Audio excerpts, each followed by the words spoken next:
guys. Good evening.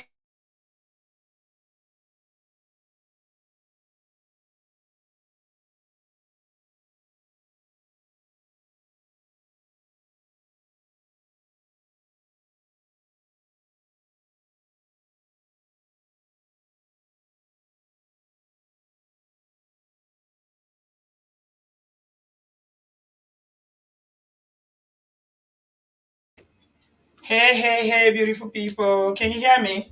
I hope it's not too dark. Oh dear, this place is so dark. Not sure why. Got the light on. It's so hot. I'm only using one light because it's really hot. The temperature is high. It's hot today. Hi guys, good afternoon. Happy Sunday. How's everyone doing? Sorry, I literally just got back and I'm just rushing to put myself together, put my notes together so I can be here. How you guys doing? Happy Sunday. Happy Sunday. Welcome back. Welcome. Give us a thumbs up. Please give us a thumbs up before we get into the show. How how has your weekend been? I hope you are well. I hope your families are well. I hope you are doing well. Yeah, we're here. No, I'm not gonna laugh today. I'm not laughing.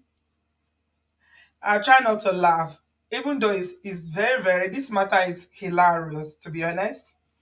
So, Brother Bio and I were here on, was it Friday? Yeah, it was on Friday night, Friday afternoon to you guys in the US. Thank you, everybody. Thank you. And we were talking about this matter where this individual came for Nigerians who live in the diaspora. Okay? And yeah, very predictable. This person is so predictable. My fan is blowing my, it's hot though. I don't know if you guys can see. I'm sweating. Very predictable as we expected. When we're doing the show, people were saying that they will go and tell him, oh, he's gonna come for you, he will come for you. So predictable. Oh my god. This individual is so freaking predictable. It was hilarious. When I saw how Olangu, I was, I was like, honestly, you can't make this thing up. I was laughing. I was with my friend on Saturday and we went to a barbecue. I was invited to barbecue. First of all, I went to, give us a thumbs up, guys, if you're coming in. I'm not asking you, I'm going to start asking you guys for star. I'm going to start asking you guys for stars and super chats now. I rarely ask. It's likes. I'm always begging. Why am I begging for likes? When you should be giving me a super chat and and money, whatever. When you should be dashing me money, I will be asking for me, I'll be begging for likes. From today, guys, I'm not asking for likes anymore. I'm gonna be begging you. I'm gonna be beggy. Oh my gosh. It was so predictable. So predictable. Honestly, Brabio is in the building. Okay, Brabio, I'll come to you in a minute. Let me just do my introduction. So, a lot of people have shared the video with me on. We can't use the G word here because of the platform we're in. So, a lot of people have shared the video with me, Auntie B.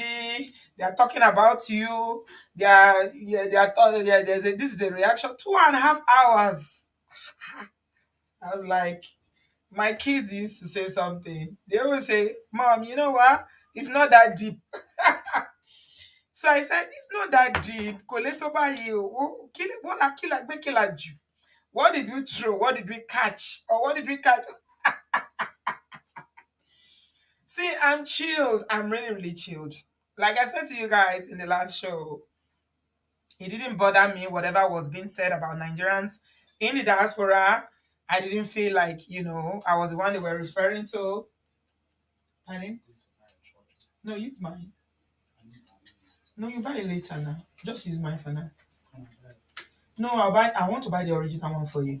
Okay? Thank you. So I didn't feel like it's me they were talking to, but I kept wondering. So I had to go back. Yeah.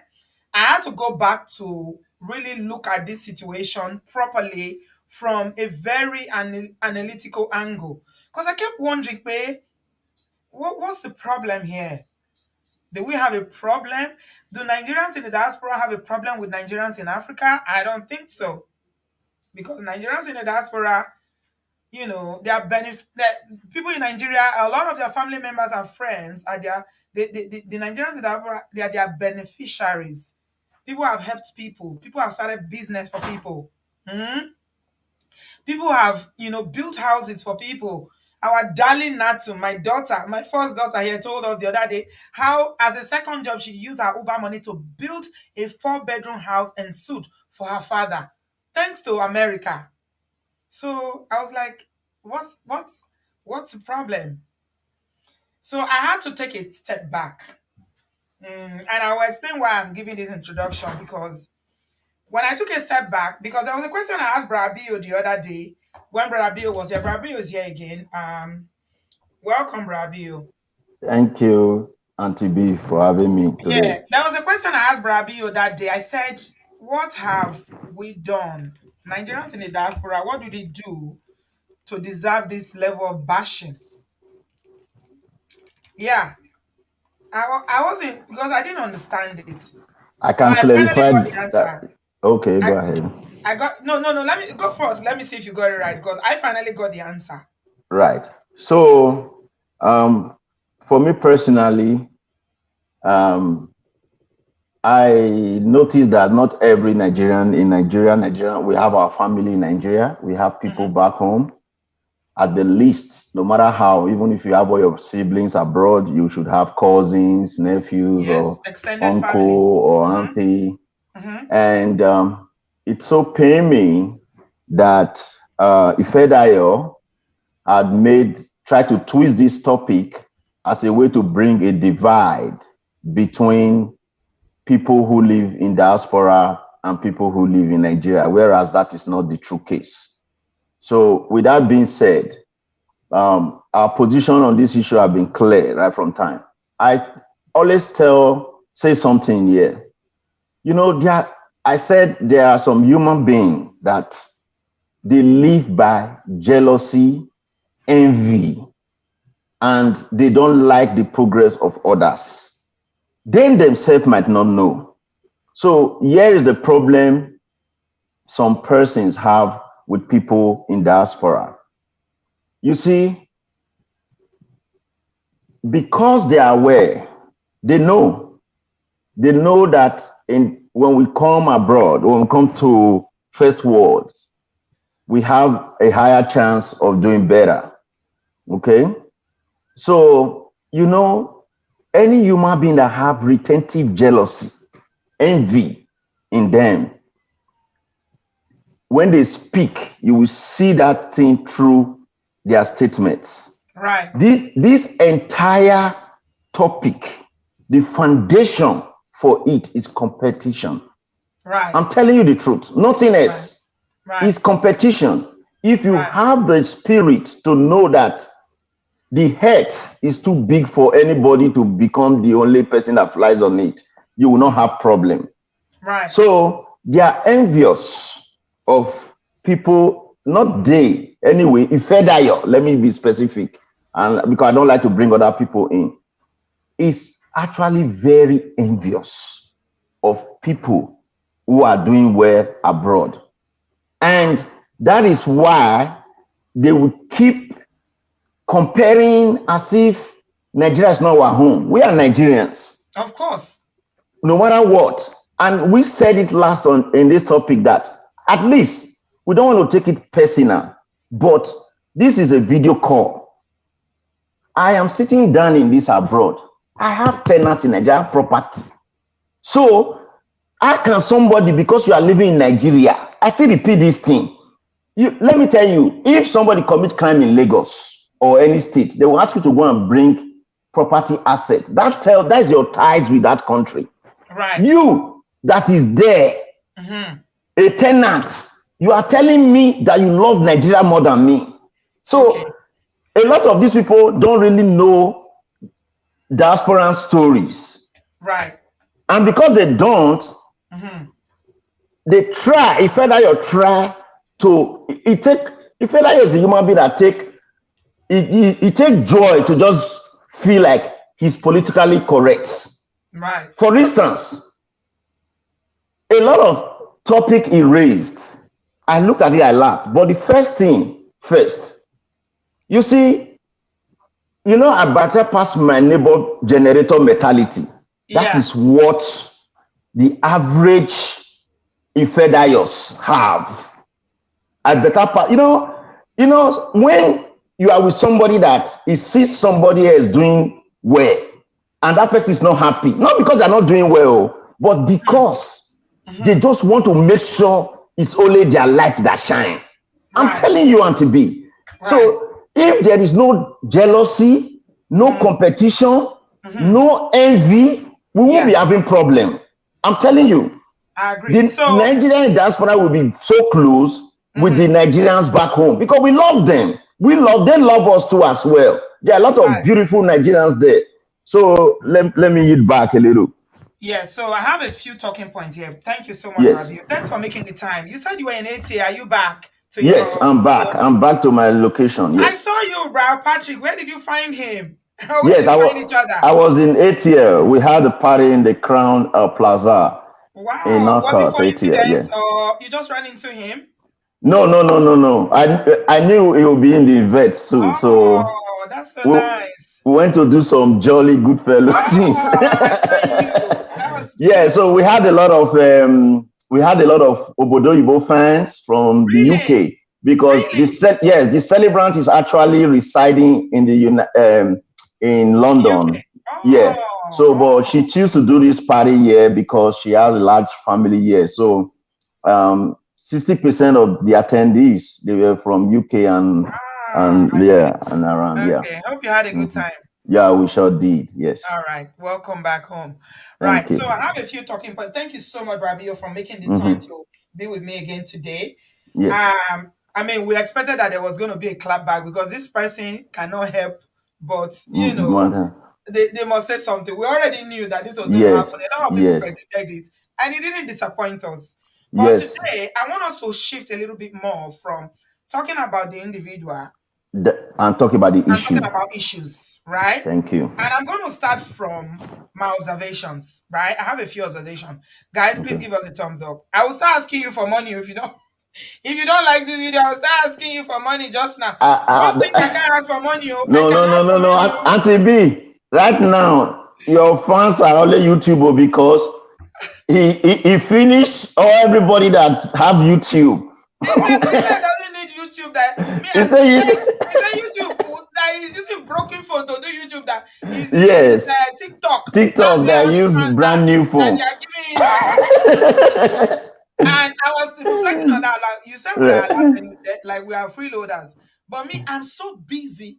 I can't manage any other social media bill. This Auntie YouTube thing was a B, struggle. you don't talk about good people. In case you are not aware, let me tell you now, please. I didn't watch that in live. The moment I got information, I was in ATL. What happened was, I think it was still live, but whatever, but I pushed it backward. The Yes. moment this guy was referring to me on that video, guess what happened? Rabio, you dey hurry, oh. Now you dey No, no, hurry wait. today, oh. Never take light. Never take light. He ball burst.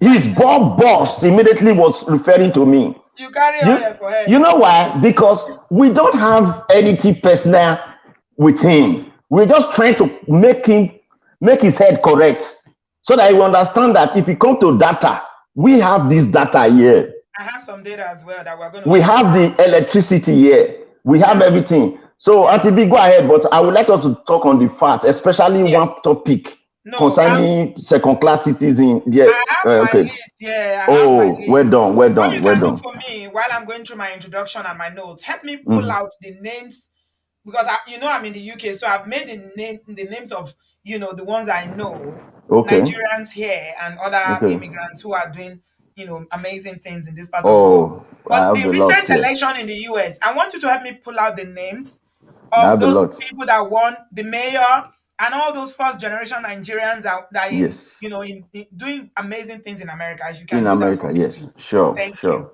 Hmm. So thank you, everybody. Give us a thumbs up. We are going to talk about the issues today because you know what? Insults, when you use insults, this is the last resort of people who have lost. When you've lost an argument and you don't know what to do, you don't have any talking points anymore, and you are trying to hold on to your position. This is the last resort.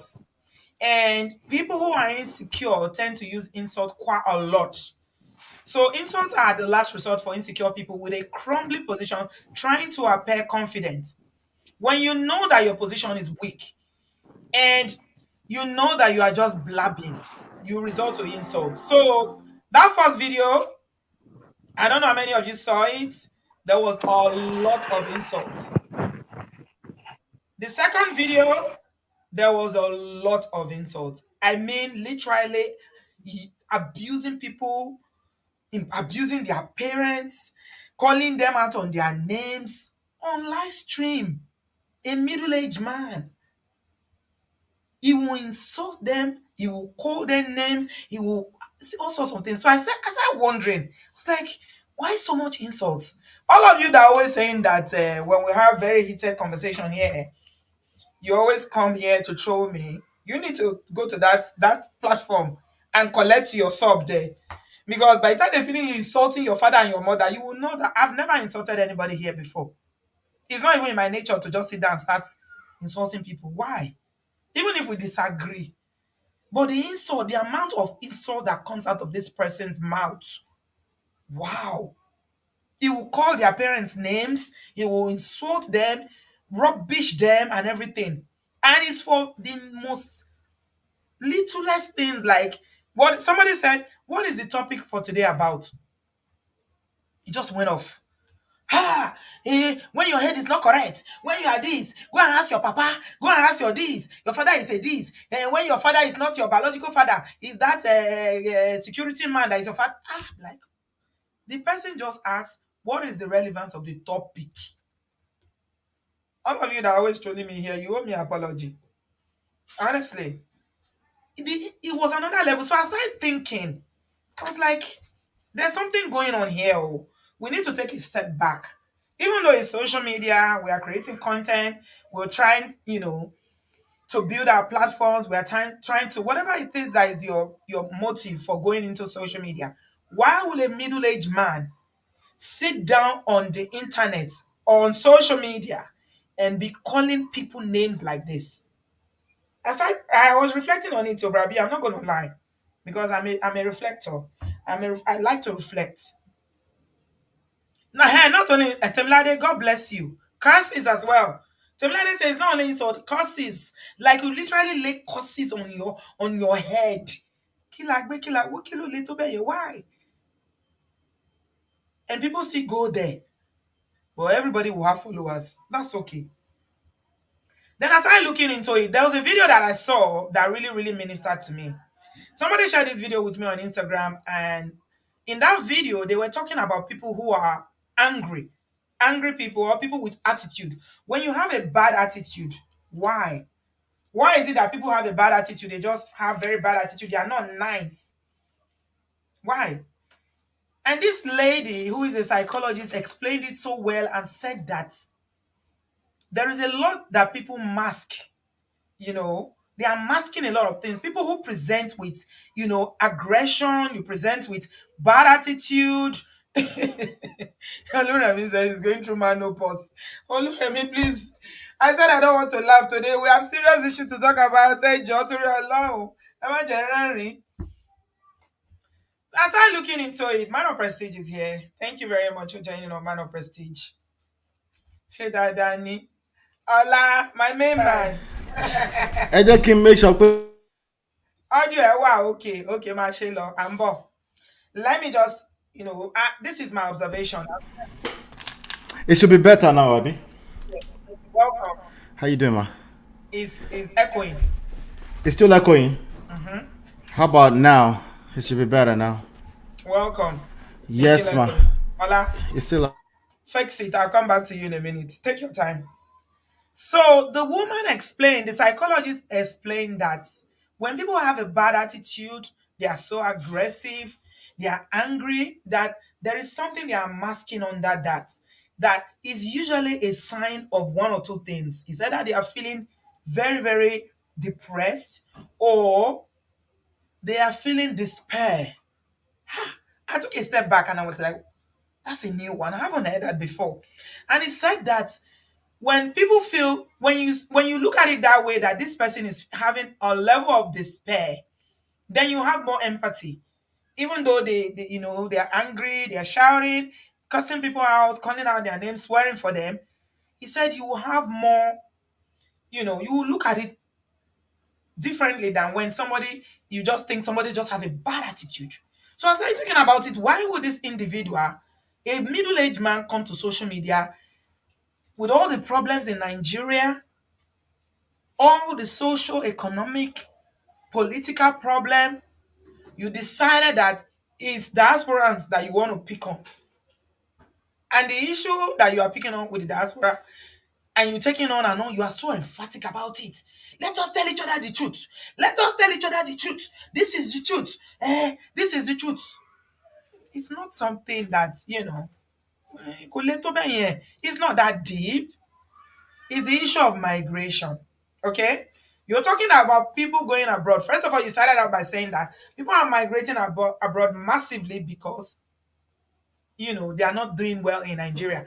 The word he used initially was poor because they are poor. That rich people don't go abroad. It's poor people that go abroad. They are migrating for financial gains or economic growth, whatever. Fine. People migrate for different reasons. He started quoting different stats. 90%, 90% of the people, 90% is because they are not doing well in Nigeria. It's because they are broke in Nigeria and they are still broke abroad. Allow broke people breathe now. Kilo day. Everybody has the right to self-actualization. All over the world, whether you are African, you are Caucasian, you are from wherever you are from the world, you are Asian. Everybody has the right to want better for themselves. People always they go to where they feel they have the ability to maximize their potentials, where there are opportunities. It's not only Nigerians that migrate.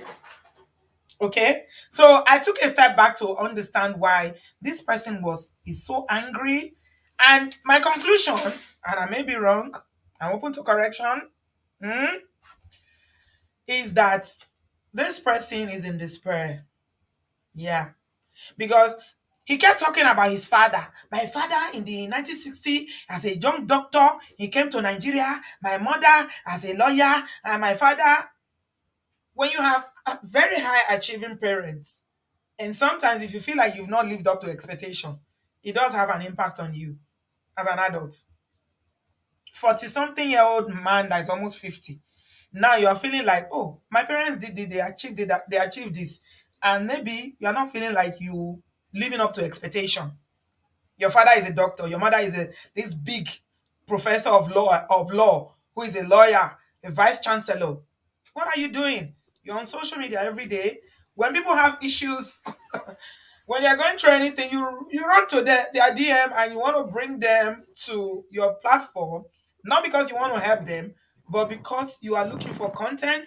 You want to promote yourself. You want to promote That's all right. It's your hustle. Everybody has the right to hustle any way they want. But what is the problem? And this is it. This is what I was thinking. If Nigerians are migrating for whatever reason, if you are migrating, let's even agree that they are migrating because they are poor. We accept. You are right. You are right. I don't have that soundtrack. Ola is the one that has all the soundtrack. You are right. We are migrating because we are poor. We are still poor. You are right. But people migrate for different reasons. Some people migrate because they are joining their spouse. Some people migrate because, they want a better life for their children. Some people migrate for health reasons because they have better access. I know somebody that migrated. There are too many examples because there is sickle cell and, the healthcare system. It's just not working for them. And they decide to come here so that they can have, access to good medical care because of, their diagnosis. There are different reasons. And Nigerians are not the only ones that are migrating. People migrate. British people migrate to other countries. If you go to Spain, there's an area in Spain, in the Spanish islands, where you see a lot of British people migrating there for different reasons. Is it that they are not enjoying their country? Are they poor? They will sell up their house and go and buy properties there.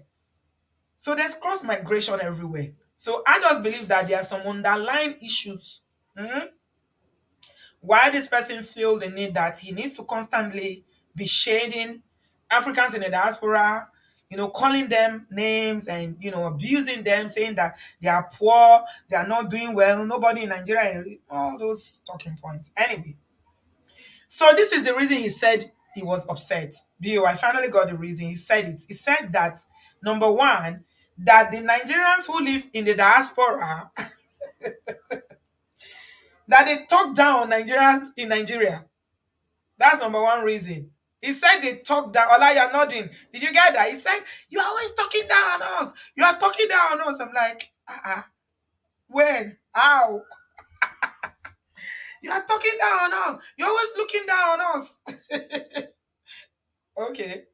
That's one of the reasons. The second reason he said that he was so upset with Nigerians in the diaspora is the fact that Eman Buga, you people are always bugaing. He said that some Nigerians who live in diaspora, because Peter Obi didn't win, were burning their passports. You're always talking negatively about the country. You're always spoiling the country. You're always talking bad about the country. At some point, when he was saying that people were burning their passports, I was like, okay, maybe he really wants to talk to a certain group of Nigerians here. Mostly our brothers and sisters from Biafra, but leave and no carry and to go there because you know say they go drag and pass my neighbor generator. Okay, people are bugang. He said that they're always showing off. You're always doing like you're better than us. You have gardener, you have a cook, you have a chef, eh? You have security man. Okay, right. Ó mà ṣe o. Oh, no, remember. Okay. He said we are looking down. Like when? How? Who look down on you? Did somebody? If somebody look down on you, that's personal. Nigerians who live here. I'll give you an example. Abroad person don't carry a girlfriend. Auntie B, continue to talk and give your point. Let me give my point. Yes, there's a girl is liking. See, bug. Or abroad person don't press him. That's people like that. That's the envy thing. I'm not saying whatever the person did was right or wrong. Now he came out with anger. Continue, Auntie B. I don't want to interrupt today. Okay, thank It's you. bitterness. Yes. So these are all the areas I talk about. Let me run through it quickly because I really want to hear what Brabio and Ola has to say tonight. He said that Nigerians abroad, nobody is rich in Nigeria and they will come abroad. Number two, he said that Nigeria is the best place to raise children, right? And I have rebuttals for all of these points, okay? Right. First of all, let me talk about raising children. I often talk about how Africa is generally is a good place to raise children because it's a communal kind of life that we live there. Here is me and my husband and my partner, whatever, alone, right? But you even today now in 2023, do you know that people's lifestyle in Nigeria now is exactly like people in the diaspora? It's only in the villages that you see people where they have communal life. Everybody is busy. Nobody has time to be raising another person's child. Yeah, yeah. So, and then 2 days ago, I saw a young boy who wanted to do Yahoo Plus. He's 18 years old. He was going to kidnap the neighbor's kid, daughter. They arrested him. I don't know how many of you saw that video. It's on Instagram. I can share it with you if you want to see. And when they arrested him, he said that his friend, he wants to make money. Mhm. That his friend did the same thing. He said this is the third time that he's attempted to do it. And the third time he tried to do it, they caught him.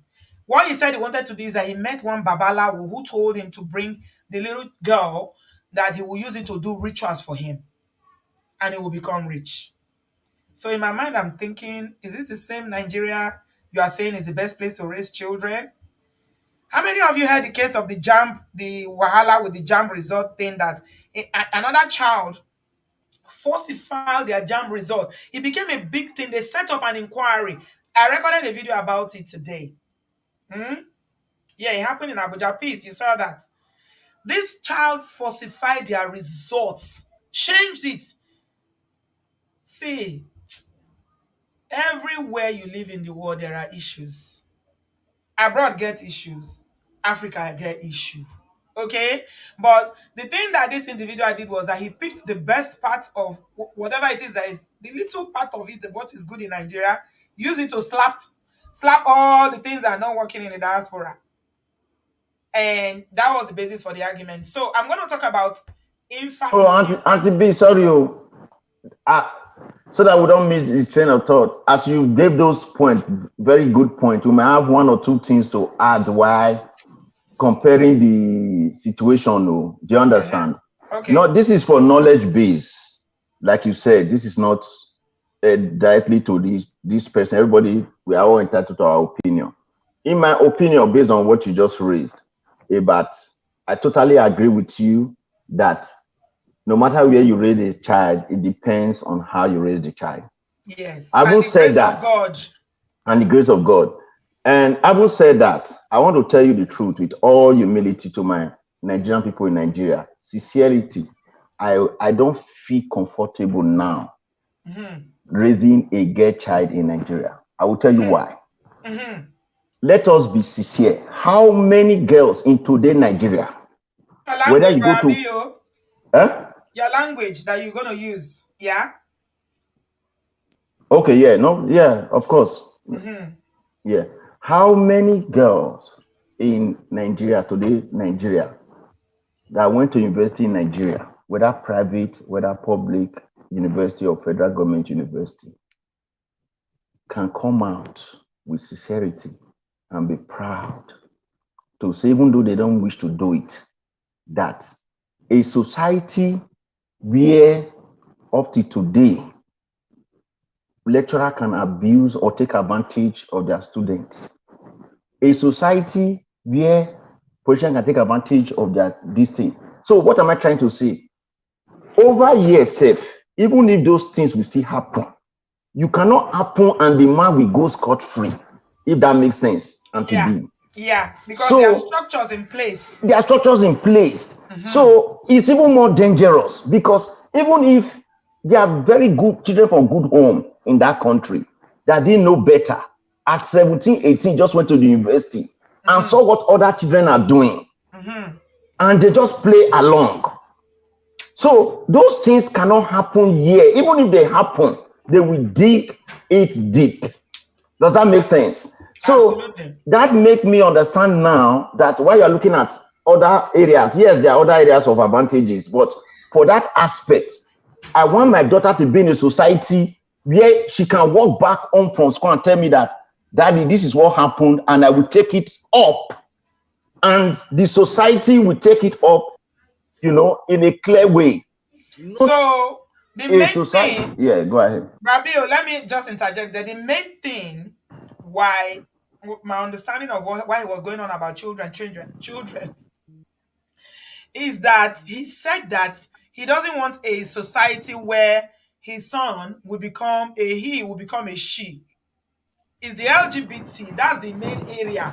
So I asked myself, Bobrisky, is he not living in Nigeria? A man that dresses fully, lives his life as a woman. He goes out to parties, he's on social media, he's an influencer. Everybody sees him. It's not only Bobrisky. There is James Brown. There are many now. And a lot of people, you see how we like to live in denial. Auntie B, don't go that area, please. If you go to that area, you know what I'm saying? Because that's the main thing. Yes, that's the main thing. It's the abroad that people are LGBT. Nigeria is no LGBT in Nigeria. Auntie B, all Ifedayo's friends that I know, I know we are not taking it personal. All his friends, if they carry women today, they pay them to be doing their self inside that room. I'm telling you, he knows this thing I'm saying. Let him touch his heart and swear to God. So what am I trying to tell you here? Most of in Nigeria, no, hold on, man, please. I'm supporting your point. If somebody come out and say whether we agree or don't agree with them, and say because they live in a society of freedom, and tell you that this is what they are, and the one that live in pretend, they prefer the pretense. Yes. How many girls in Nigeria today can come out? Sorry to say, this guy want to make us come out and be talking about Nigeria here. When they these days, what they just do there, they just do, they do themselves. I'm telling you. So it's not a big deal anymore. Except that even those Bobrisky you are talking about, they are even the good people, because even though you agree with them, you don't agree with them, but they tell you straight, this is what they are. Yes, we don't accept it, but which do you accept? No, our boarding schools in Nigeria there, things are happening.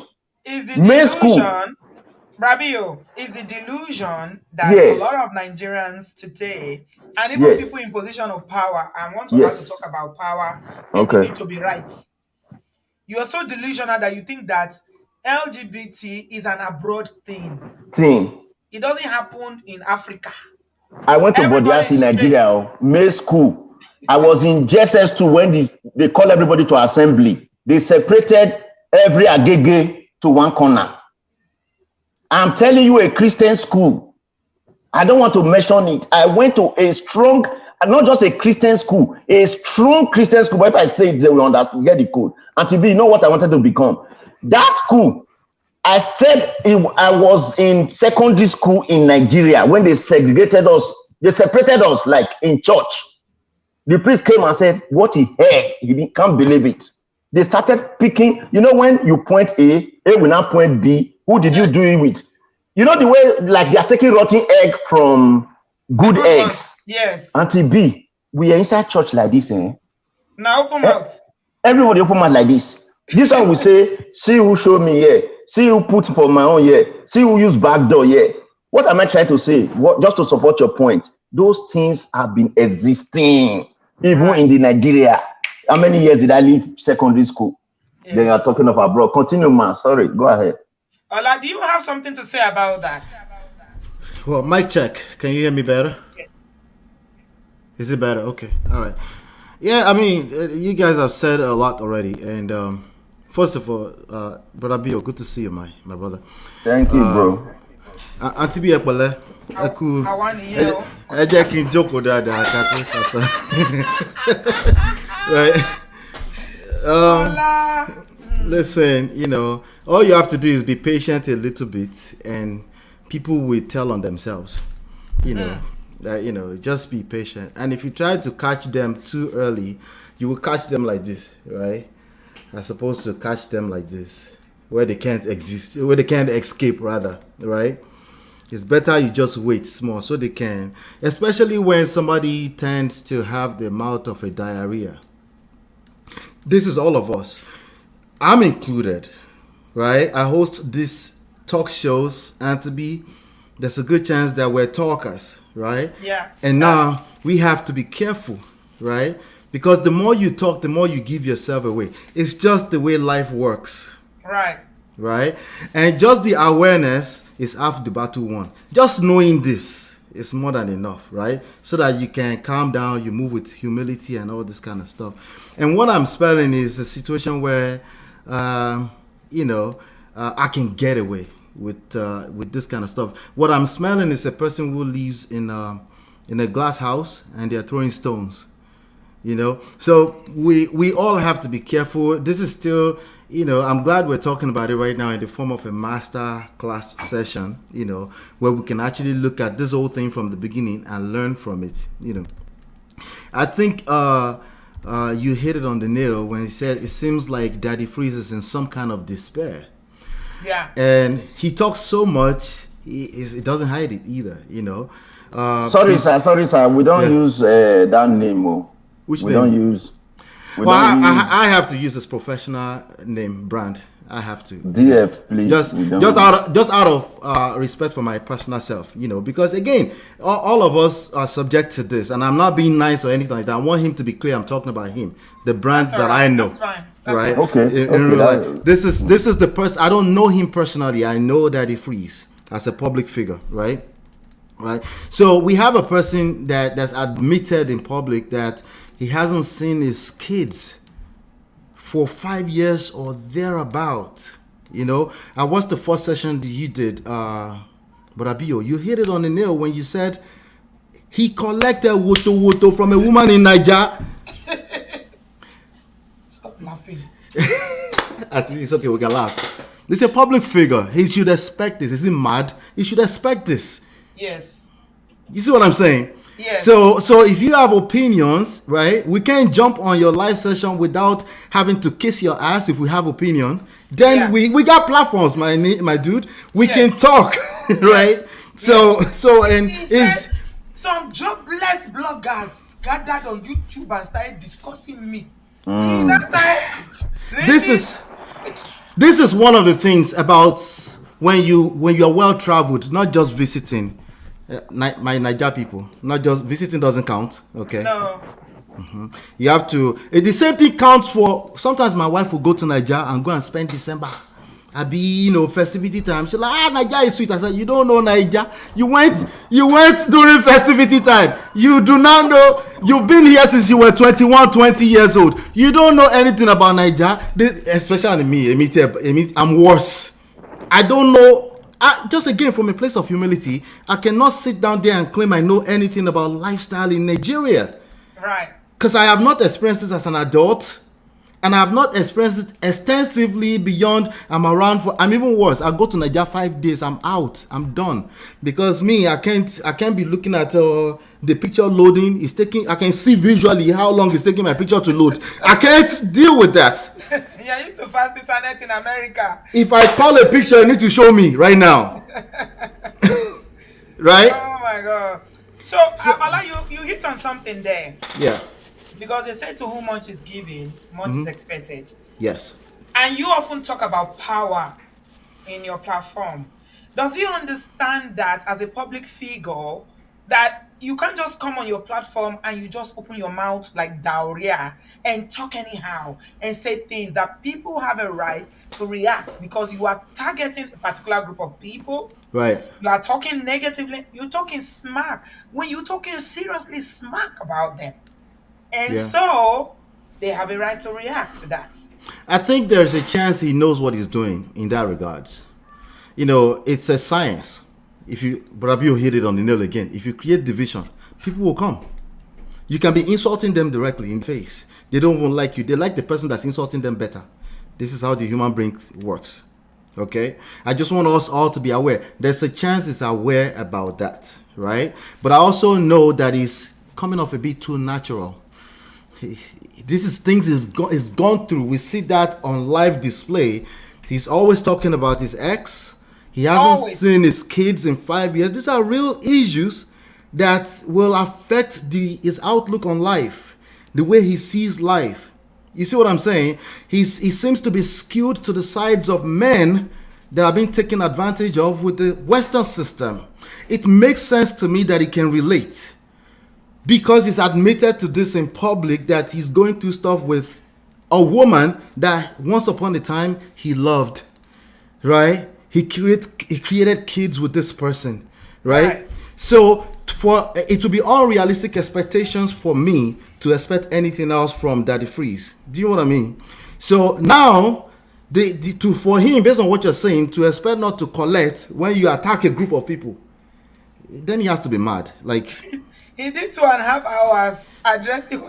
He wanted to hear Bio. They took lights. Oh, connect me. He connected. That's why. Mr. Ola, you also add, That was hilarious. add When what he he just started talking said. about Bio without mentioning his name, was talking about Bio. Nepa just took like, he was like, look now, my light will come now. My light will come now. Omar, I said that to you. informative I said that to you earlier.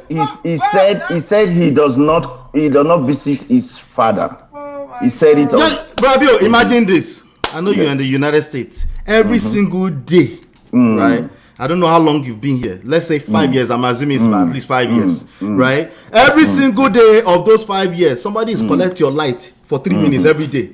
Every 3 minutes. Like, that's not, we can't relate, bro. That at that point in the middle of your conversation, that's happening to you in real time. Imagine if you were You in a lost the conference argument. meeting. Imagine if you were in a meeting, in a conference meeting, And then you are like scrabbling around, you are looking for darkness. And then you like at that point say, okay, God, don't slap me. Okay, I stand corrected. That's what you should be doing in that point in time. okay. Another thing, please. Let me say this one Do you thing. notice that he never dispute anything I said about him? Like, number one, that he is a tenant. Two, that he has no he has issue with he collected from the ex-wife. He never dispute that. Wait, Gabriel. Actually, Yeah, when you said that, when I was listening to it, when I was watching the replay, and you said that, right? A part of me wanted to keep a balanced argument and say maybe he bought a house in an estate, right? No, a part of me just wanted to give him some, grace there, right? Maybe, right? And then in his response, then he goes to an angle where he's saying, well, it cost how much? 36 million to rent in his estate every year. And in that same breath, he didn't say I bought mine. In that same breath, the least he could have done is say I bought mine, but you can rent here. No, Somebody that will tell you the wristwatch he bought. If DF had a property there, somebody that will show you wristwatch and say I bought this wristwatch $15,000. If he had one bag of cement in that country, YouTube, you will not hear word, and TikTok. I understand what you're saying. Hold on a minute. Let me. I have a few talking points. Like I said, let me carry on. Yeah. So we talked about raising children, Nigeria or abroad. See, I'm a parent myself, and raising children is hard. It's not a joke. But you know what? Whether you are in Nigeria, whether you are in Africa, you are in the diaspora, it is the grace of God that helps. It's the grace of God, your commitment, your dedication, and the grace of God is such a big factor. I'm telling you. Pastor Paul Adefarasin talks all the time about how, raised in a very good family, given everything that life has to offer, and he chose, to do drugs and all that. When the mother died, incidentally, that was the Freezes church. I don't know what happened to him there, but it was from there he started this, campaign against pastors in Nigeria. Anyway, when the mother died the other day, because I used to attend that church as well in Nigeria, he spoke at length about how the mom, they never gave up on him and praying for him to find his place in this world. And he did eventually. If you've raised children who've become adults, you will know what it takes. It's not a joke. Whether in Nigeria, in the diaspora, it is the grace of God. Yeah. Let me speak something to that, because parenting is part of the things I cover, because it's relationships that you're building with these kids, right? And the reason why I want to speak to this is because when you have to raise your kids, most people that are raising kids, they don't really have the options like that of where they want to raise their kids. Circumstances created where they are raising their kids. Absolutely. And ignorance will not be an excuse. You can't say I raised my kid badly because I raised them in Nigeria. That is cap. You're a liar. You're not competent. And if you can't say the same thing about United States too. You can't turn around and say things like, well, I raised my kids badly because I raised them in America. That's also cap. You're lying to yourselves. You just like pointing fingers at everything else but self. Yeah. That's it. That's all I have to say to that. Absolutely. Thank you very much, Ola and Brabio. We've got other people in the studio. Valerie is here. Deepo, your best friend, Ola, is here. Deepo, my guy, is here. Before they go, let me say this. It risks jealousy. Okay? That's what Bio said. I agree with Bio. It is jealousy. It is not a crime to have jealousy, a little envy thing in your blood. It is not a crime. Okay? Before you jump at my face. Yeah. but it risks jealousy. Do you, And I don't expect anyone to admit that they are jealous. That's the whole point. You can't yeah. admit it. Go ahead. Yeah. So yesterday I told you guys I went to a party. I went to my she's like an aburo of mine and she's 28 years. She bought her house last year here in the UK. And I was so happy. She's been saying, Auntie, you need to come and pray in this house. You know, Britico children. Auntie, you need to come and sanctify this house. So when I couldn't get to it, eventually I went there yesterday. And I was so happy. I was so happy. It's a two-bedroom house in a very good area in London. It's got two nice bedroom and suite, new build. And then I started asking her, how did you get this property? She was like, Auntie, this the scheme, what they used to do in the UK, they call it the government helps you to buy, help to buy. That's what they call it. Anybody who lives in the UK will know about it. They stopped the scheme now because from time to time the government will bring out different schemes to help people own property because they want to empower people. They know the power of ownership. Okay. And she said, she just graduated from university and she said she started working. She said, Auntie, I was saving 60% of my salary. The house is estimated 500,000. But because she's a first-time buyer, again, the government recognizes that. And so they will give a discount. It's not 500, they sold it for her 300,000. And the scheme that I'm talking about is if you put a pound in the savings, the government will match it and put a pound. Okay? Is just one of these things that this humane government in the West use to help people to actualize their dreams. And I was so happy and I was just jumping up. And she said, Auntie, you didn't pray. I said, you know what? You are blessed already. I don't even need to pray anymore. 27 years old. You got your property. It's a lovely, not flat, it's a house. Beautiful. Three toilets, two bathrooms. There's a balcony. Everything was looking good. And I'm saying, in my mind, I'm like, "Ah, I thought they said obodooyinbo is not good for raising children. This one, you've done well. You made your parents proud. Good for you. Anyway, my next point. Thank you, brother Ernest. Welcome. I want to talk about healthcare, and I have a few examples. Healthcare is one of the things that makes people relocate to the diaspora. And he was throwing a few words around how if you have your money, there is a scan in Ibadan that you can go to. There's private healthcare, there's this. And for all of you, because I know there are a few people here who are followers of Daddy Freeze, you're welcome. I don't have anything against you, but you need to know that all those stats that he was quoting, they are wrong. Okay? Do you know how I know? I checked them out. That's how I know. The statistics that he was quoting for you, Romania was this, UK was this, Nigeria, they are bullshit. They are wrong. So I pulled up one of the things that all over the world people use to determine, you know, what is good healthcare, what is life, what is good life is life expectancy. I pulled it up. Okay? I will show you. I have it here. Hmm? No, let me first show you the UK. I live in the UK. And this is what the UK currently, the infant mortality rate in the UK in 2023 is 3.337 delete per 1,000 live births. 3.337. These are real stat, not the one when somebody no even do research, just the tell una, go bamboozle. 3.337 delete per 1,000 live births. And there is a decline of 2.47 from 2022. Okay, so the infant mortality rate in the UK in 2022 was 3.422 per 1,000 live births. So there's a decline. It's gone down, which is a good thing, right? Now, let me pull up the one of our great country, Nigeria. You already know the answer.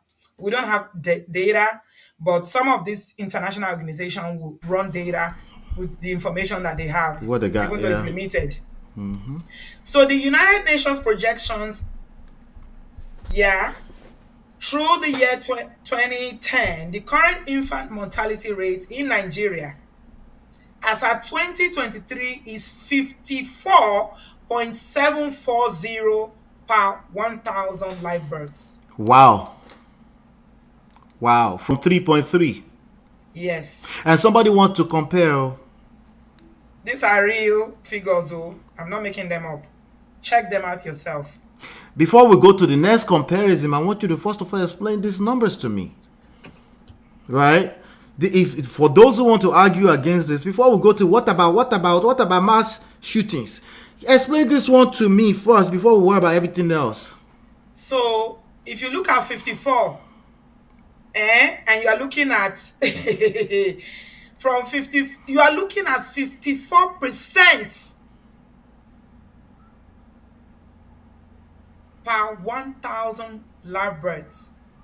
Person where score 54 and person where score 3 enough is enough for the same class. 3.3. So I have an example. I have a real life, because I like real life stories.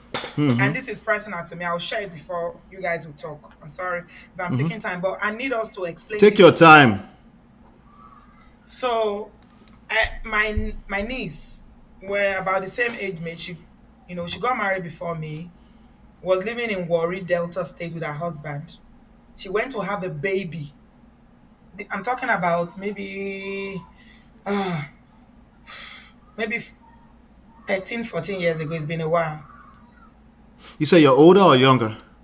We are the same age mates. It's just the same year, but a few months apart. Yeah, Okay. She was born in February. I was born in June. We grew up together. She's Gotcha. my niece, my older brother's daughter. Okay. Yeah. She went to have a baby, and they took her to this private hospital. She always this is her second baby. She has very, very difficult deliveries. And she couldn't push the baby out because her cervix was too small. But they kept trying to make her have the baby in natural birth. At a point when she's been in labor for 48 hours, they decided that they were going to do a CS, a cesarean section. Do you know what happened? The hospital did not have blood. They started the process and she was running out of blood. Do you know what they did? They sent the younger sister, who was the only person there, to go and buy blood from another hospital in Warri. The younger sister took a bike because there's traffic. I'll check your audio. It's still bouncing back. Oh, sorry. She took a bike to go and buy blood from another hospital. By the time she came back, it was too late. She had passed. The baby survived, but she didn't survive. Do you know why she passed? Because the hospital did not have blood for transfusion, because she was losing a lot of blood during these years. That's how she deleted. It's a real life story I'm telling you. I'm not telling you stories. Oh. The rate of infant mortality in Nigeria is more than that. Do you know why United Nations is giving us that figure? It's because most of it is undocumented. Exactly. Some people go to, local midwives. Some people go to, some maternities. The people in the interior area. Most of this, there's no record keeping. It is actually higher. Nigeria has one of the highest infant mortality rates in the world. So what are we talking about? If somebody decide that, okay, I'm coming here because of, good health care, what is the problem? I still don't know what the problem is. Why are you saying that Nigerians... Anyway, Ola, what do you have to say to that? We're talking about healthcare. Yeah, the argument they fall flat on their face almost instantly. If you have one comparison to make between, I don't think there's a need for competition personally. There's absolutely no need to compete with. Is the bounce back better? Yeah, it's okay now. All right. I don't think there's a need to compare at all. People who have this obsession with comparing, it's usually deeper personal reasons why they do that. I always say something. I said the way you do one thing is how you do everything else in life. Your talking points, your view on life reflects in everything: politics, the way you see religion, your relationship with God, your relationship with other human beings, right? The way you make arguments, it reflects in everything. So I think when you see people that have this obsession with making a comparison between living here in the Western world and living in Nigeria, is usually people who have myopic outlooks on life.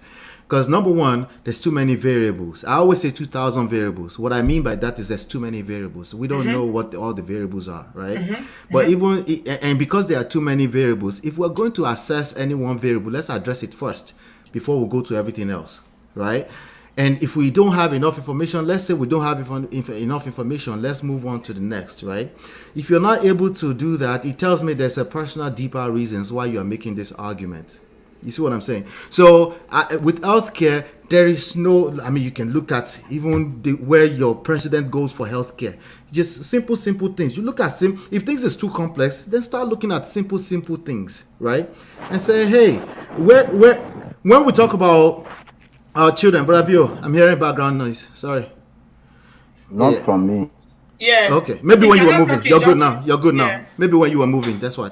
Yeah. The thing is that when people say it's better to raise children in Nigeria, I already told you earlier, that's a stupid argument. Circumstantial reasons, as far as raising kids and stuff like that, is your relationship with your kids and your capability to read the room, parent them within context. We need to have that conversation in context. You can't just say it's better in Nigeria. You need to. Then if we come back to this argument about children, then I'll say, okay, which one has the best leaders by way of results? Then when we talk about results, what are the criteria that would determine what is results? You see what I'm saying? Then we stick with one. See, the variables are multidimensional. There are too many things I'm looking at already. Result. What are the criteria? All these different things, right? So if we have to look at it in just arguments, just me and you arguing without looking at all those details, then I have to look at something very simple. Your own president, our president, let me say, goes to the outside for healthcare, for ordinary checkup. I wonder why. There's no argument. There is no argument. In Aso Rock health facilities cannot help the number one citizens. Speaking of first-class citizens and second-class citizens. Oh, we're gonna get Sorry. there. We'll get there. Auntie Alright. B, please. I'm feeling in some certain kind of way. I'm feeling like we are comparing Akabama with Davido. So, that kind of feeling that you have. No, it's you not know. comparing. No, we're just talking about the talking points that he used. Yeah. Yes. No, Yeah, I'm throwing little battles in there, but it's very So simple. that's what I'm trying to say. What I'm trying to say is that, let's say your favorite musician is Akabama, right? In order for you to drag Davido down, you will not say Akabama is well known than Davido. Example. So what am I trying to say? That nigga, that guy, he good. He just try to bring. He's trying to just drag Nigeria as a country. Do you understand? And try to rob it. He knows these truths.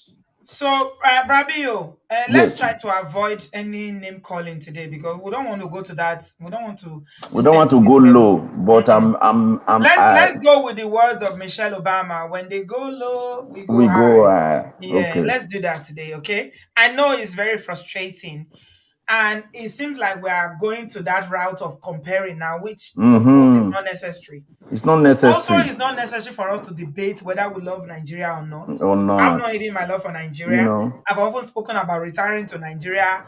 I love Nigeria. That's not what we are talking about. We are talking about other issues why this mass migration, people are trooping. 70% of doctors that are qualifying in Nigeria are leaving Nigeria to the point that the Ministry of Health is saying that they are going to put a ban on it for them not to leave Nigeria until 5 years after. These are people, they didn't pay for their education, no. Individual, private people that struggle through strike and everything. got their certification, went to medical school, they are graduated now. You say you want to ban them from traveling. Why are people leaving? And I kept asking myself when I was watching that video, why are you so angry with diaspora? If people are leaving so much because they want better, you say they are poor, that's why they are leaving. You are right. You're Accept it. right. You're right. You're right. Will it make you sleep better? You are right. We are migrating for economic reasons. But shouldn't your talking points or your argument be to those people who's made the systems and the people responsible for why the country is so hostile and why everybody feel the need that they need to flee? Isn't that the issues you should be talking about? Should you be attacking the people that are leaving because their home country, they don't feel safe?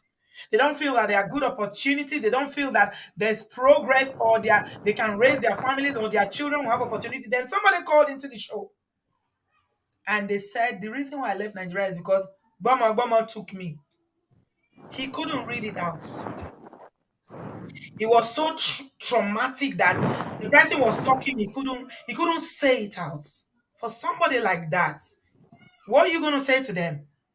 That they survived, a very traumatic experience like Bomo, carrying them for God knows how long. You don't know how much they paid in He ransom. You couldn't don't know read people go it. away. You don't know. It tried to exempt He couldn't read it. You couldn't. he tried to exempt those type of thing, but people I say who it's the are 10%. That's the 10%. yeah, people who are obsessive generalizations, they can't help Ola, themselves. please, let me Yeah. ask you this question. Is it not true that the reason why we exist in life in the first place is to It's to have a have better better. life? Yes. Yes, now, and somebody I'm just said it asking you because on your I don't first show. understand. On your first show that you did, right? I Oh, forgot who that okay. person was, right? Oh, that One was brilliant person. because I didn't even know that, but it just came to my memory now. Like, why do we Oh, exist in the sorry. first place? Don't we exist so that we can actually have a better life naturally, regardless His whether argument, you travel, you don't travel? his argument seems to be about patriotism, I guess. Why Very stay in your dull country? person. That's why now psychology where you go use third class get. Voila, voila. And can you guys still hear me? Yes, we can hear you. Ola. So I Okay. wanted to say something about Yeah. healthcare first before I want to go to Brian S very quickly. Valerie is Right. here. After Brian S, the studio is full. So let's move on very quickly. So what I wanted to Yeah, say let's do about that. Yeah. healthcare is about life expectancy. Somebody brought it up. Mary's Amazing Kitchen. So I checked it out yesterday. The life expectancy for people in the UK is between 80 to 95 years. I tell you guys because I work with adults, so I know the UK has an aging population. Too many old people there here. They beg and say, I beg now, I'm on a pie. When I don't too live on a pie. Sorry, this is the argument they always make against that. Don't you know, see people in our village? I have my grandmother who is 105 years, 110 years. How many of them? How This many? is their argument. No. When somebody takes something that is just, we're talking about, Anecdotal. yeah. Holistically, look at it. Look at it. So I was checking out the life expectancy because we're still talking about healthcare and Right, right. migrating for Is that the healthcare. same thing as the average lifespan? It's the same thing, right? The average lifespan in the UK is Right, between 80 to 95. People they live long for here. I've seen right. it with my two koro eye. You will see their medical history like this is long. And people will be, Yeah. how are you still alive? They will say they've changed their hip, they've changed their nail, they change this, they don't heart, they have a pacemaker, they are still alive because of the good healthcare. So healthcare, Do you know Charles Olumo Agbako? who's that? Agbako, the actor, he clocked 100 today. His name is Charles Olumo. He's very popular. Oh, the one He that used to clocked. wear red. Yes, Agbako is always like the thug. He's the Asian thug in all the movies. He Yeah. turned 100 today, and it still looks like he's 80. Somebody is going to give that example here today. Just watch. Continue, Auntie B. So I checked it against Nigeria. The average lifespan in Nigeria is 45. 45. It makes sense. I've seen that before. Yeah. Yeah, it makes sense. So, I mean, like Brabio said, there's no basis for comparison. But what I'm trying to explain to you guys is that there are various reasons why people move abroad. And the stats that the freeze was quoting is bullshit. It's not real statistics. He keeps saying 90%, 90%. It's because you are broke. It's because you are poor. No rich person lives in Nigeria. No rich person. You don't know that. Show me your data. Show me the research you've done about this. He said we used to have British passports. Auntie B, did you not hear when he said that? Till I today, I'm waiting to see a Nigerian that will come and show me that you were born in Nigeria and not to British parents, and you have what he was talking about was when before independence we have a different kind of document. Bio, when he was saying all that, you know what came to my mind? One of my friends in Nigeria told me, he get what they talk for Nigeria. They say, I get them before, not before. No, not before party. Say, I get them before. And it was not even like that. I'm just portraying your point. It was giving wrong facts. See, DF is if Edayo is somebody that will be lying to you, he will still open his eyes like this. Go and check. You people don't read. You people don't go. You people don't know anything. Or there, Mugu, you will be talking, and he's lying. Somebody will be lying, and if you tell him, click the link, let me come and let us dig this thing. Show me where they wrote on Nigerian passport, British passport. Show me. Just show me. One of my uncle had this thing. You know, you just lie. 100% lie. People that even have that, they don't do it. I left Nigeria over 20-something years ago. And we even know about this international passport thing more than him. He don't know nothing. He's just talking there. He say, you want to go to Canada, they will just do this thing for him, which is Lebanese mama come from again. I believe which is that country. So I they give you now this, the figure so that now go no say me self. All of us go school now. We go school and we sabi do research. And our research not be Google because Google know they give, just normal. We're going to talk with somebody where struggle graduates. That guy struggle graduate. Something now they Google and you think say now the right answer be that. Especially when you're talking about research, you need to use, you need to dig a little bit deeper. You need to use Google Scholar and other reputable websites. In fact, when they go uni for you, and I know say for university here, they know they recommend make you even use Google for your research. They don't. The normal Google where everybody they use. Not only that, and to be when you quote anything, you have to give your explanation and interpretation of what you read. You can't just quote stuff at people. Yeah. You have to do proper. It needs to make sense because even if you quote it and it seems like it's coming from, it makes sense on surface. Your professors need you to like elaborate on what you understand about it. Absolutely. Thank you very much. You get cook, you get gardener, you get this. Both your cook, your gardener, everything. You know this money will take the chop for a la carte restaurant. To God who made me. Both the gardener that you're paying 50,000, then you come to YouTube. You think you are oppressing. It's not we you are talking to. You are oppressing your own people because of wickedness. You come here, you say, don't worry, wait, my chef will come. My brother, I know somebody that's watching you, even right now, so you're in your house. You don't have a cook. You have an ass help. You have an ass help that your wife will calm down. No, I want me to see this thing. Oh, me no say we will get it time today. Every other person, I don't. It's okay. Brian S, please welcome to the studio. This is our brother, our uncle, and he's the one that wrote that book. The two books that we shared the last time. I'm going to talk to you guys at the end of the show about it. Welcome, sir. Thank you, Auntie B. What do you have to say to all this conversation, sir? I actually listened to the abridged version you did with Bill, I think 2 days ago. And just listening to Man of Prestige. Hey, Man of Prestige, thank you, sir. Thank you.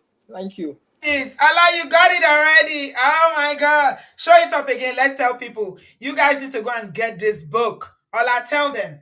I can't wait to dive in. I didn't start reading yet. Yes. Thank you. That is the power of, what's the title of that one again? This one is The Audacious Faith. The Audacious Faith. Okay. Yes. There's another one, which is The Potent Power of Sponsorship. Okay. Welcome, brother Ernest. What do you have to say? I think essentially, Man of Prestige, Bill, they've really spoken my mind. I think I will dovetail more to what you said in terms of we'll speak to numbers, we will not be swayed by emotions. Uh, I don't think we'll have the true import of why DF made his, if I may use the word, outburst. He alone can be able to tell us where he's speaking from. But as enlightened people, we will speak to numbers. Data don't lie. We'll be living in denial if we don't speak to the truth, because that's the only thing that can make Nigeria become a great nation. Both of those of us in diaspora and those who are back home, we all love Nigeria. And I will start with that it's a mixed bag. It should not be fair for DF to say that all those who leave Nigeria, they've got nothing to offer or they are frustrated. That's why they left. It's a mixed bag. The best are also living in Nigeria. Let's tell ourselves the truth. We'll be living in denial to say it's the worst alone that are living in Nigeria. The best are also living in Nigeria. And I mean, before I left the country about 3 years ago, I lived in an estate where two brilliant guys relocated from the diaspora to Nigeria. They came to invest, set up businesses. As I speak to you today, they are back to the US. What happened? One of them invested into agriculture, one invested into IT. And the first guy that invested into agriculture, it was the height of the banditry we saw that happened, that ravaged most of the southwest of Nigeria. And he lost. He left the country. So if we don't tell ourselves the truth, then something will be wrong. Because, I mean, immigration and emigration is happening from medieval times. As you speak today, somebody could be leaving the diaspora, returning to Nigeria. But the question is, of course, yes, same way somebody is leaving Murtala Mohammed Airport this night, leaving. So people leave for diverse reasons. And like I said, the best are leaving. And if we kid ourselves that is the worst that are living, then Nigeria is not going to grow. We must be able to ask ourselves, why? Why? That is the main question. Why are people leaving so much? Yes. Address the issues, not the people leaving. The people leaving is not the problem. It's why. Yep. So we must tell ourselves the truth. And also, we're also having kids. If you say the worst is leaving, or those who are not doing well, what about the children we are sending abroad to go and study? These are young Nigerians. We send them to school. They are retained back in the foreign economy, and they are doing great and marvelous things. Do we also say they are frustrated Nigerians? They are not. So for me, it's a mixed bag of those who are leaving, and we must tell ourselves the truth. Why are people leaving? I mean, I'm a classical example I can give myself that why did I leave? There were reasons why I left. I don't think I belong to those who wasn't doing well in Nigeria before I left. By all standards, by God's grace, with all sense of humility, I was doing well. I was working one of the best places in the world. I had a life living. But even by the time I left, I had offers to stay back. And I said, no, I'm not going to stay. There was a reason why I left. So we must address those things. My heart still yearns for Nigeria. And in terms of how you say it's more difficult raising kids abroad than in Nigeria, it's not true also. First, times have changed. Maybe in the 80s, in the 90s, when you have the internet or you have the computer age, the world is a global village now. So all the influence in the diaspora, you're also seeing it in Nigeria. I mean, we schooled in the 80s and 90s where courtesy was very low. You couldn't talk of courtesy even in secondary schools. But today, we'll be living in denial to say these things are not existing. I mean, the rate of drug abuse in Nigeria is very high. The numbers speaks for themselves. So we can no longer live in an ecosystem, think that we are shielded from the influence of the world. The world is indeed a global village now. So I think we need to speak to the facts. There's no need abusing those who are living. The question is asked, why are people living? And it is not the worst that are living. The best are living in Nigeria. Absolutely. And we must tell ourselves the truth that the best are living. And we must be able to address that situations. Why are they living? People have left in that part of Asia. People left India. They are going back. People left China to school in the US. They are going back. So let's ask ourselves, why are people living, and ensure that in another 5-10 years, the best can return back to Nigeria and make Nigeria a great nation. That's why Thank I'll rest my case for now, TB. thank you so much, brother Ernest. Really appreciate you. Okay, Awesome. Francisca, You- this one here.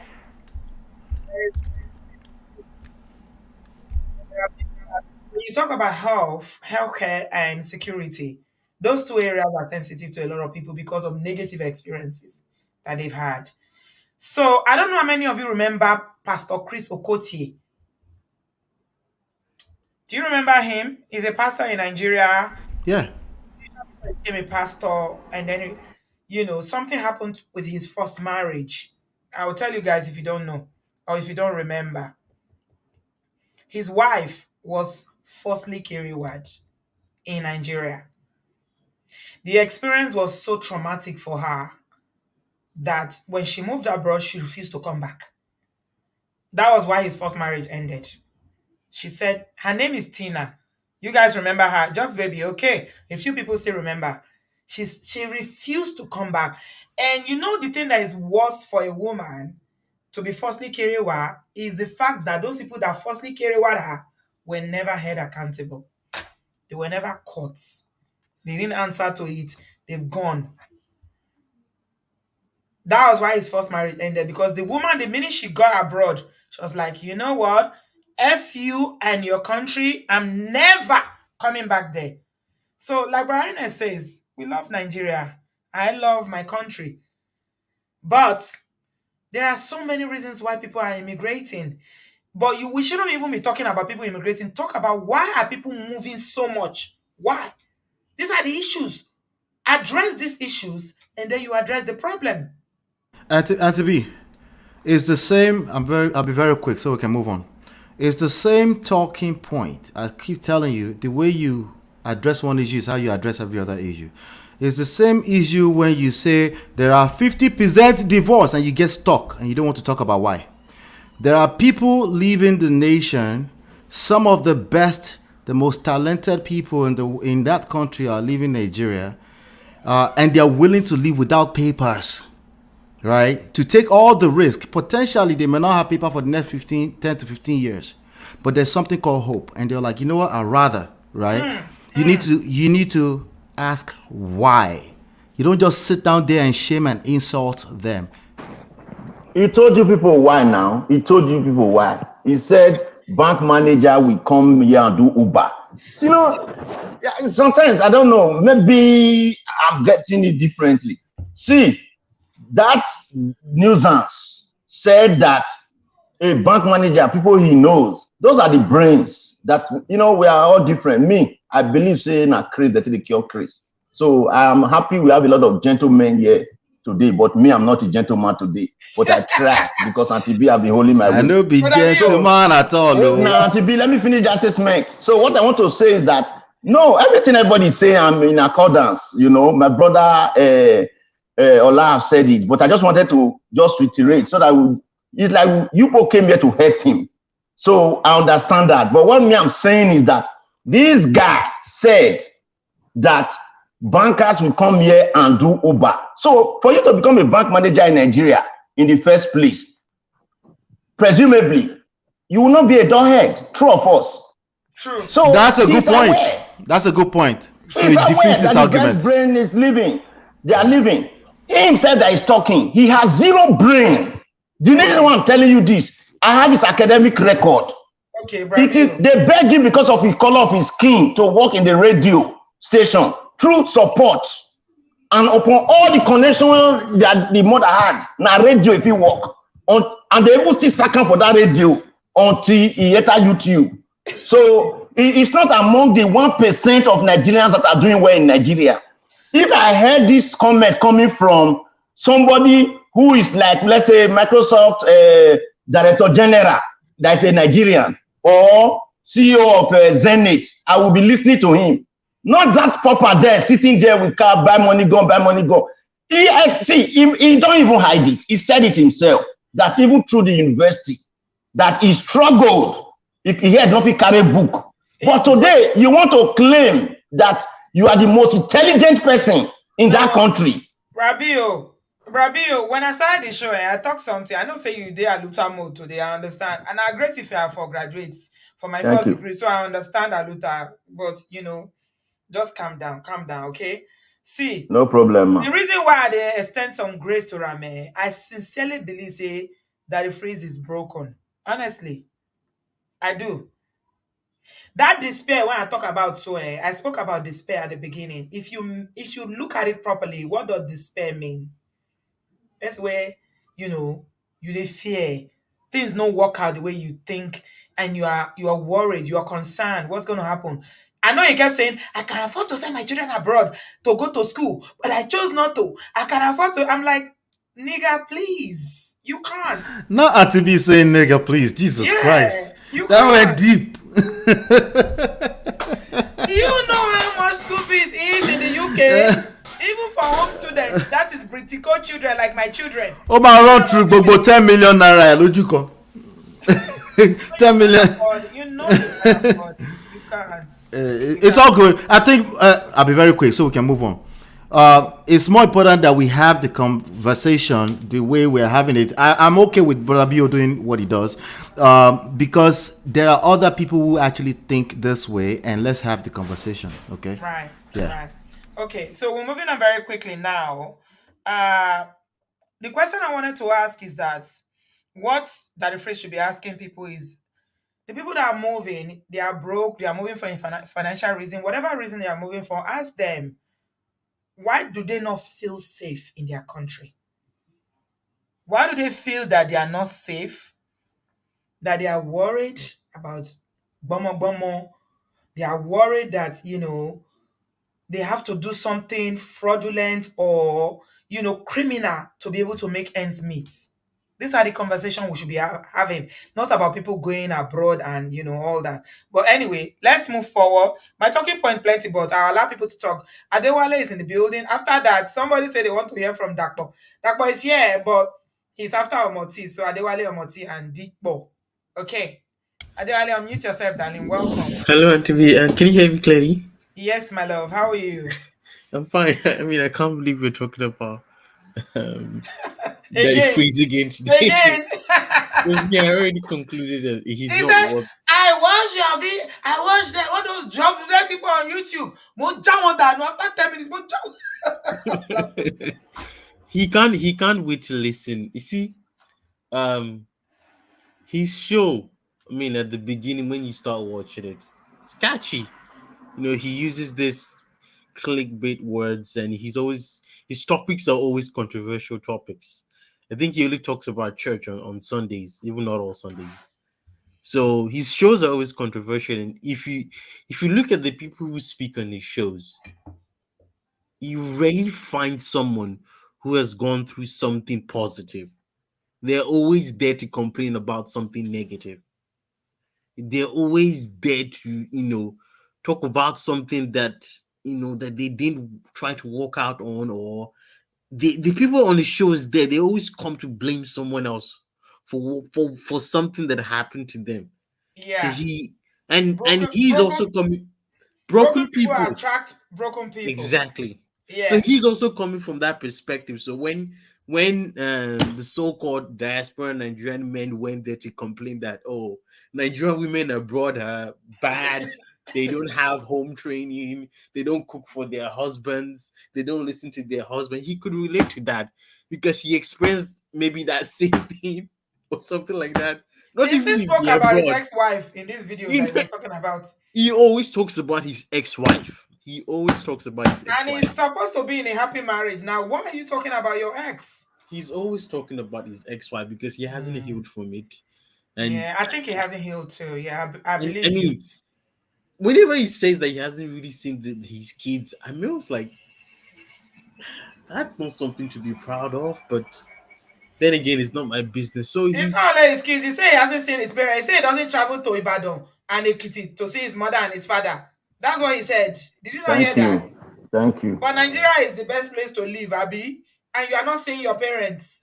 he just has some underlining like relationship issues, both marriage is like some kind of issues that he hasn't dealt with, and he Yeah. just feels like it's internet. The fastest way to spread misery or pain, it's the internet. You're gonna get the audience. You're always gonna get the audience. So he does that. So whenever he talks about, I mean, I knew right from the first time we did that show that people abroad might have teased him or made fun of him or said something that made him feel jealous or intimidated. So he just came Right. out to rant because there was a certain Yoruba actress that did the same thing about 2 years ago, Mm-hmm. something similar. So I was like, I'm very sure that this is where he's coming from. Whenever he says, "Oh, Nigerians are leaving to do Uber job," like even the guys doing Uber job abroad, they are most likely making more money than the gifters you're getting on TikTok. That's what I mean. Look, I'm not even asking people to like. Did you notice that at every like 3 minutes, he's asking people, "My biggest gifter." He Of said, he course. said, "Bio told YouTube people not to gift him." He said, "YouTube is rubbish. TikTok is my biggest gifter." But Tap, Auntie tap, B, tap, you are tap, tap. surprised. Sorry, Mr. Adewale, sorry, sir. Auntie B, you dey surprise me. Oh. Are you aware that as of today, the only job that guy has legally?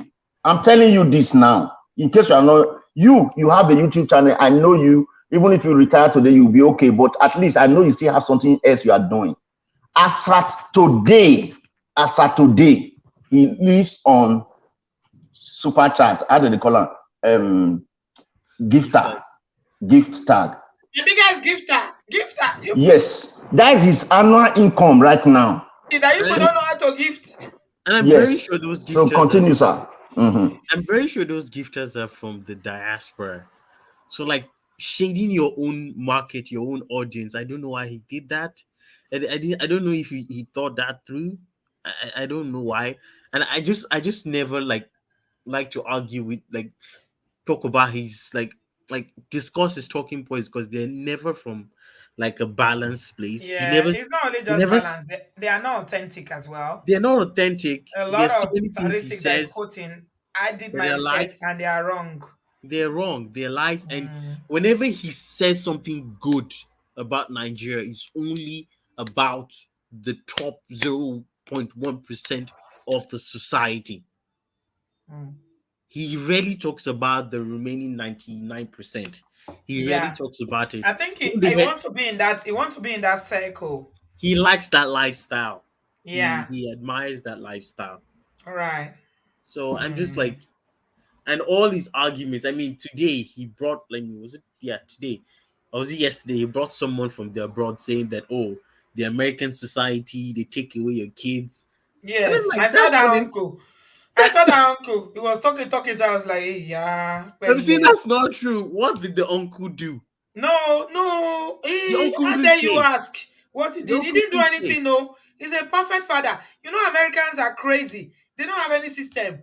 Of So they just course, took his kids are just lost. the uncle would Like never Ola say said, anything. you didn't bother to build a relationship with your children, and you think that they're gonna be wiping your behind. Ah, So like yeah. the kind of like lifestyle, the kind of things he has gone through, it's similar to the kind of people who come on his show. They never talk about things in depth. I mean, there was a guy previously, I think when they were talking about uh Nigerian abroad women one time, and then there was this guy, he's like I think he's young, he's like maybe his late 20s. And then the guy came out and started like saying that this is not entirely true. There are reasons why this is this way. And then Daddy Freeze just went silent. He just He ignored the guy and just shouted, "My doesn't like gifters, it my though. gifters." He doesn't like He didn't even say, he just ignored the guy and started screaming, "My gifters, my gifters." it. It's like this guy didn't even listen to what this person was saying. No, he's not interested. He's not Oh, interested. I'm just like, He has this innate, you know, need to be right.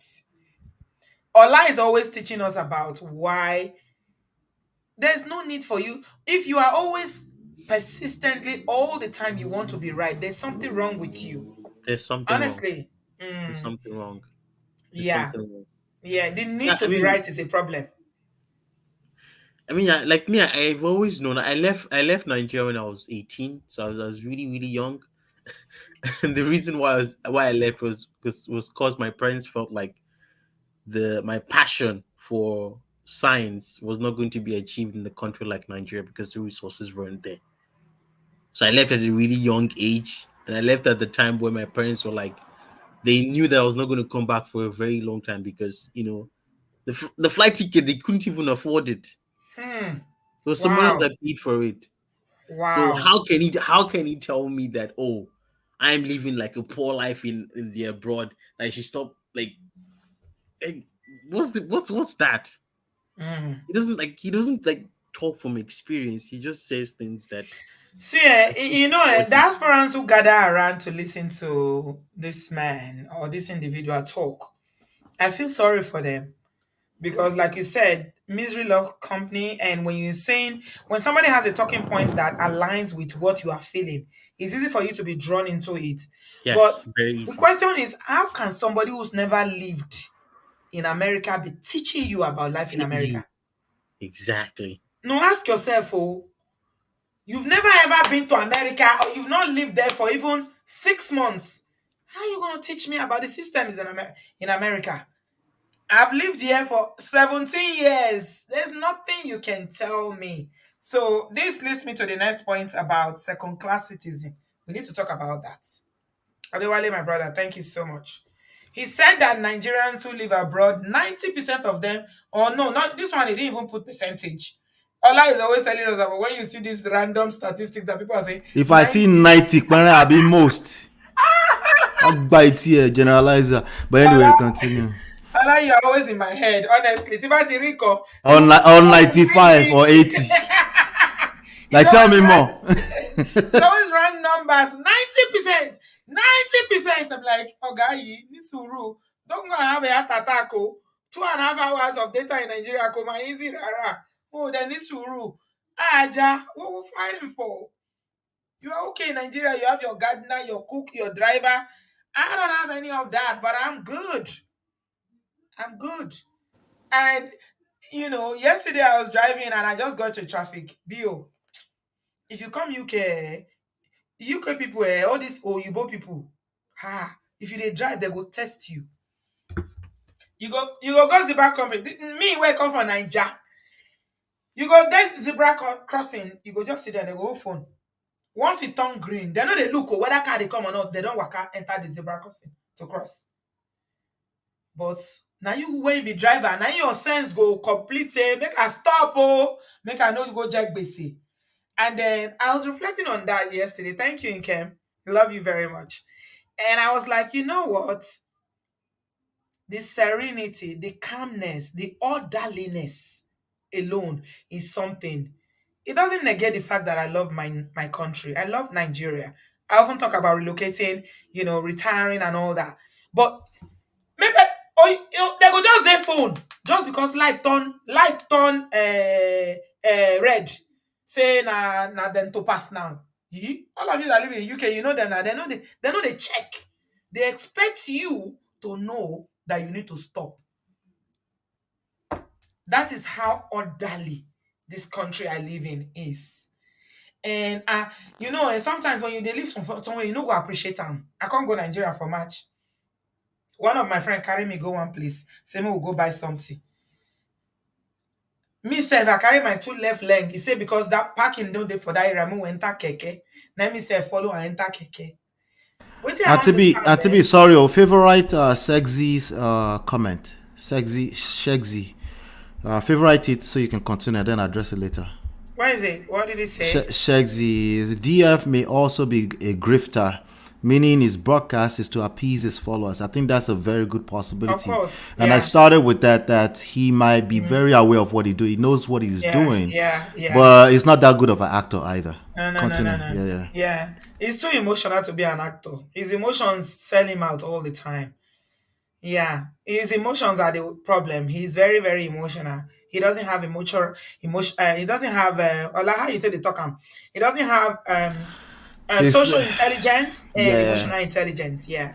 yeah. He can't. It's not that. I know what you're looking for, but yeah, let's continue. Anyway, so I was in Nigeria in March. In Lagos, my friend decided to take me to enter Keke because she said that the parking there was was difficult. So we should take Keke. Hi, Chineke. Do you know what I realized? I realized that If you live in that chaos, you don't see it. It's normal to you. Do you understand? So when the keke, everybody was driving, traffic light or no traffic light, cars, okay, everybody was just driving everywhere. No, there was no orderliness. And I mean now, with my British self now, I was shaking. I was like, oh my God, oh my God. So I was like, Bridget, what's wrong with you? Calm down, Jare. Nothing will happen. I say, then it occurred to me that she's not feeling afraid. She doesn't feel insecure. She doesn't feel anything because this is what she's used to. She's so used to the chaos that she doesn't even see it. So I'm like, do you even see what is happening around? They say, what's happening? Not be when I wait here. What I'm trying to say is that sometimes when you are in the middle of something and you are so used to it, you need to step out for you to be able to see as an outsider what you are going through. You don't know. A lot of people in Nigeria are traumatized. They are so traumatized, including Daddy Freeze. He is. I know he's bragging with all the things he say he has, but he is. But they don't see it. And so for some people, the point I'm trying to make with this one, Ejema Binu, I'm taking time, is that some people is that orderliness. It does it for them. I'll just go in my car, I'll drive, and nobody's going to cut traffic light and cut in front of me, and nobody's going to abuse you. Nobody's going to park car and say, "Koni dafu baba yala ya oma bosho oma beresinja." Yeah, we Yeah. love Nigeria, but And if you don't mind, can I speak to for a minute to the second class citizenship stuff? yes, sir, please. Okay. Briefly, I do not know the import of DF, what it means by first, second, or third class citizens, if that exists anywhere Yeah, aside Nigeria. outside Nigeria. And I'm going to use an analogy to buttress my point. One of the first things that struck me when I lived in this country for the first 1 year during the COVID was an announcement that every vehicle owner that had his license done in 2021, that funds are going to be refunded to every person. Now, I think I spent an average of close to $200 for getting my number plate. On this particular day, I just went to my mailbox. I opened my mailbox and had some letters, and in one of them was a check made to me. Precisely the amount I spent in registering the vehicle was made. The check was made to me. Now, which speaks of the orderliness you are saying. Yeah. For me, that was very resonating. That I didn't need to speak to any person in the licensing office. I didn't need to influence the process. Yeah. A general announcement was made by the Ontario government, and everybody got their check. You got the check. Yeah. At home. Yes. For me, that's one of the biggest reasons why I am where I am today, the orderliness. Yes, the orderliness is Yes. Such a bright oh my man. God. Yes. This guy's too So intelligent. similar to what you were saying, Brother Ernest. Yes, it When gets to a point in your life, and to be sorry, it gets Yes, to a sir. point in your life where your values begin to change. Yeah. The stage I am in my life now, money takes the back burner. I'm looking for sanity. I'm looking for serenity. Auntie B for So, excuse me. Hello, good afternoon. Yeah. Someone is talking. Can you hold on? Let him finish, please. Okay. So values change in life as you move on. Absolutely. The kind of things I pursued in my 30s and my 40s is not what I'm going to do in my 50s now. Absolutely. So, which is back to what I said, that we begin with, we need to start asking why people leave. And I'm going to give a second That's the thing. example. When I moved into this country, I told my wife, I said, by God's grace, I performed as one of the best in the environment where I came from. I wouldn't move abroad and become second class, if I may use that word that DF used. Yes. I will also perform at my best here because the enabling environment is there. Absolutely. And I make both to say, Auntie B, I sent you some text message. You can take a look at it. It can be Googled. And I woke up and I said, I'm going to go back to school because I have seen this society. This is what I want to do. And the only way to fit into the system is I have to follow the ropes. And I went back to school. Auntie B, can I shock you that I got a grant from this government where I have spent less than 3 years. My school fees fully paid for, close to $30,000. So how can I say I'm a second-class citizen in an environment where I'm giving things without any bias, that I wasn't born here, that I'm not coming, that I did school here, but I'm just in this environment. I'm entitled to have it, and I get it. No, bro, Ernest, the thing you should ask this man is, in Nigeria, where you are born, your parents are there, Yes. or they were, they are Nigerians, or they were Nigerians. Your generation is Nigeria. Are you a first-class citizen in Nigeria? That's what I just told him. I mean, so because he was making the argument about racism and tribalism. Somebody brought up that discussion. Exactly. And said, you keep saying you are second-class citizen, but in Nigeria there's tribalism everywhere. You see it on social media. Correct. Some Yoruba and Igbo people don't see eye to eye. Correct. You just said Ignorant it. one. Yes. What are you talking about? Yeah. So if He said that Brian, he said it's been bow leg and whatever leg, that he said that tribalism is better than racism. But I will argue that racism, we experience it. Nobody's in denial about it, that we do experience it. Although in the UK it's very subtle, very, very subtle, under the radar. But in my own country, Yes. where my father and mother came from. How are you telling me that I'm discriminated against? Hey, who come and carry your oil and your present? You say you are first-class citizen. And you are first class? Are you okay? You are first class? No, you have no class. They will oppress you in your own land. If I come your house, you will oppress me.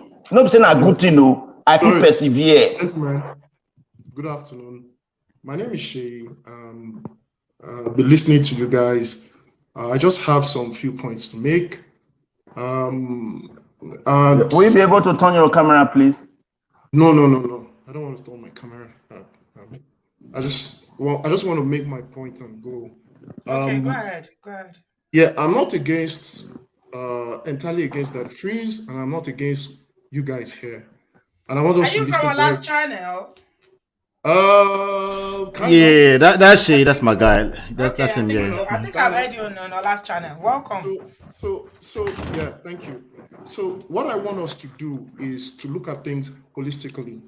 Okay. Let us not start apportioning blames left, right, center, because then that will mean that we're doing what that phrase is doing, and they say there's sense in nonsense. So I want us for peace sake not to attack each other. So three things basically quickly. I'm going to talk about the past, the present, and the future. Okay. The past. What has happened in the past in the Nigerian life cycle?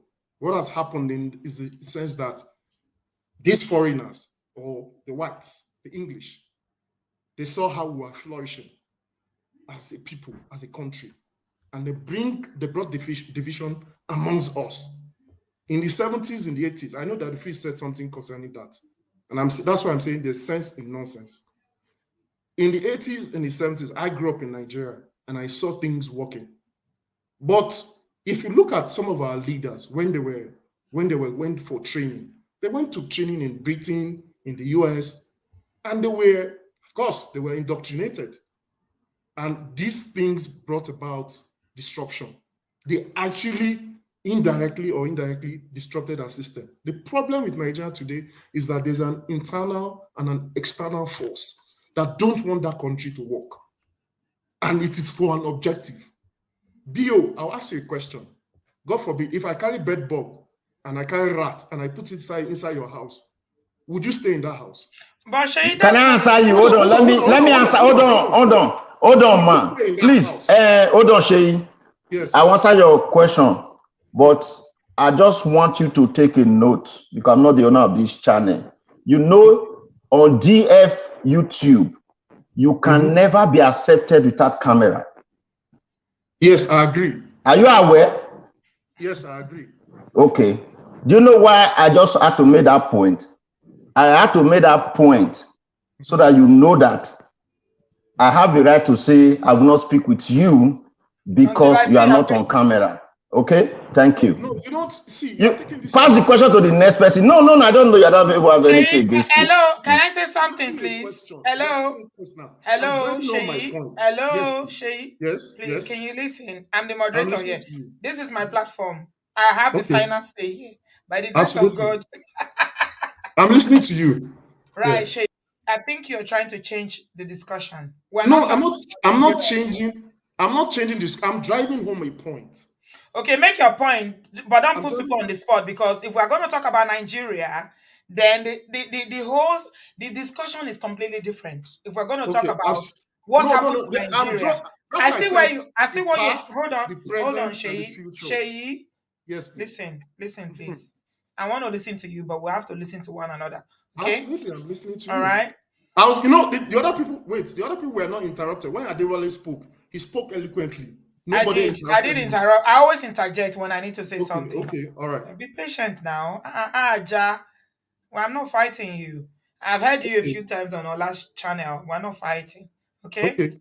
I'm just trying to say that I see the point you're trying to make about Nigeria, how Nigeria is worse, and whatever. But that is not, it's slightly different from the conversation. So I feel like you are moving on from the topic, but you can make you can make your contribution, but don't put people on the spot. Okay, fine. I take that back. Okay. But so generally, if somebody has Mr. A, let's say Mr. A has a house, and that house you put rat, you put bed bug, Mr. A will go out of that house knowing fully well that, right, there's bed bug, there's a discomfort in that house. He will leave the house to go to another place that suits him, irrespective of how beautiful the house is, for comfort, which is human. Right. Now, let's come back to present. You know, the present situation in the country is very bad. Agreed. Some of the points he made, a bit of them were valid. Most of them are, you could say, are invalid. For the reasons that, of course, a lot of people are doing well in abroad, and some people are doing okay. My own definition of rich is influencing people. How do you influence people? If you say you are rich, how have you influenced people both here, wherever you are, whether UK, Canada, and even in Nigeria? And how have you drawn them out of poverty? Right. Now, there are also some people who are also in this abroad. And I'm speaking from facts. I've seen people who have bought houses of $500,000 and they are doing 3 jobs. They don't have time for their family. So we have situations like that. And we also have situations like that in Nigeria. Of course. Now, let's look at the future. What should the future be like for us as Nigerians in both diaspora and even in Nigeria? Now, the future, what should the future be? The future should be such that we should be one as a country. I have never in my whole life seen an Indian man, the way we are dragging each other like this, that they face obodooyinbo TV. You go and search YouTube, you will never see it. It is us as a people. You will never see a Filipino. Oh my God, those people. If you walk among them, you can't break their middle. They are one. So now, if you also you're looking at the future. What should happen is that I normally ask myself, how do I plan to retire? Am I going to retire here? I can't retire. definitely I cannot retire here. And I keep putting Nigeria in prayer. And there's a reason why I cannot retire here, because I don't have the luxury, I don't have the power, I don't have the financial capacity. Why? I'll come with facts. If you go to Google, an average person, for you to retire in America, you need anywhere between $1.5 million to 1. For Canada, you need about 1.7 million. So you want to retire to Nigeria, ideally, Yeah, if you have your way. absolutely. So looking at the future, what should the future be? There should be collaboration, there should be unity, there should be love, and there should be harmony. Right. You know, we shouldn't start, attacking each other. I don't know I what agree. personal beef. I agree. It's not personal. Shay, I agree with you, but did you think that what Daddy Freeze did when he did that show and started calling diaspora Nigerians as poor, people who are not doing well in Nigeria, running away, and all this name calling, shaming people driving Uber and all that? Did you think that was inclusive, bringing people together to work together? I think it was wrong. I think it was he was wrong. And when I started, I said he's about, maybe I can say it's a bit right, and it's more majorly wrong. I think it was wrong for him to have done that. And I thought he apologized yesterday, kind of. I thought he apologized. Sorry. I saw the context. No, he said something. If you look into it, he said, "I'm sorry, my diaspora people." He kind of apologized in a way. No, that's fine. That's fine. Let me ask Shay a question, Auntie B. Yes. What do you like the most about the whole thing with Daddy Freeze? What do you like the most about what he said with regards to this conversation? That's a very good question. What I liked about it was that he challenged me. He challenged me. He challenged me to be a good citizen. He challenged me to be a unifier. He challenged me to work hard. That's what it meant to me. I see every positivity as a negative. In every situation, I've gone through a lot of things in my life. But in my life, I always see the light at the end of the tunnel. And that's the kind of person I am.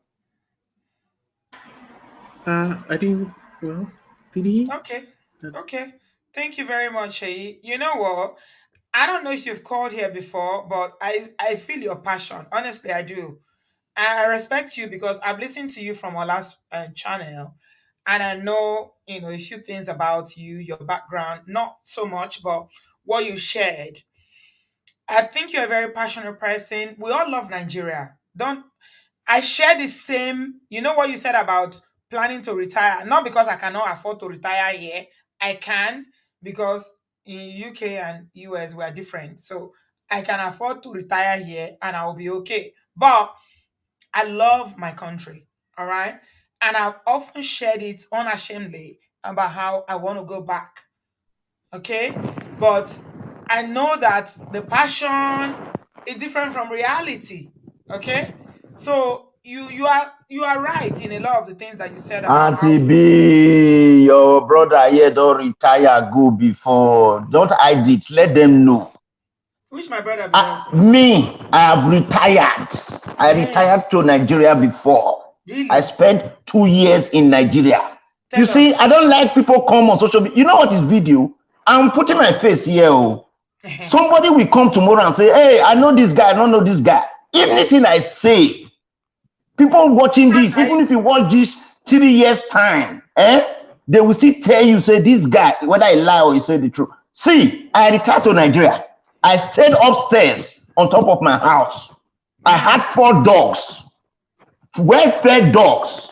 I had a business in Nigeria. Me talking to you right here on TV. You know why I'm saying all these things is that, people just come here and without having their facts, they will just see somebody who is talking, they will just assume in that their little mind. Sorry, okay, let me calm down. Sorry. They will reason in their little mind water. that this guy might drink water. Hold on, seriously, hold on. He's very passionate. The reason why I'm saying this, Auntie B, hold on. People like him. Hold on, Auntie B, listen now. Please, hold on. Please, I'm not discouraging anybody. On this show, you need to remember I've said this on different occasions. Yes. See, my in-laws, they told me, my brother's wife in Lagos, he said she had never seen anybody that liked Nigeria more than me. I like Nigeria. Oh. Me too. I Like listen now, Nigeria. man. I moved to Nigeria. I became a knight in that Nigeria. I'm telling you, I was a fool. Everything was in Nigeria. I said I was never going to travel out anymore. I From studied America. abroad.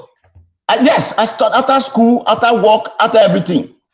Then I moved to my personal house. You know why I'm saying this? The reason why I'm saying this is that, listen, man, you know, when somebody said people who left Nigeria, I just laugh.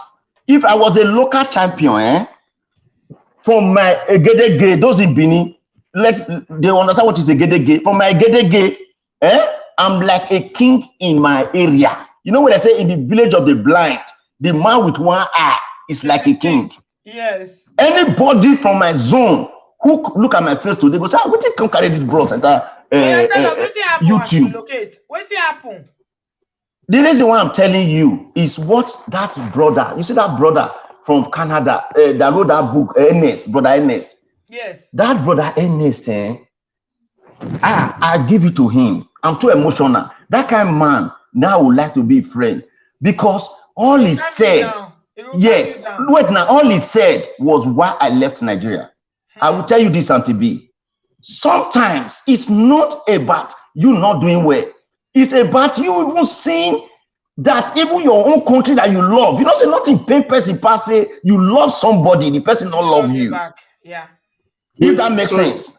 So I hold on. I thought about 3 things. I said, am I going to be in a country where I will raise my children, right?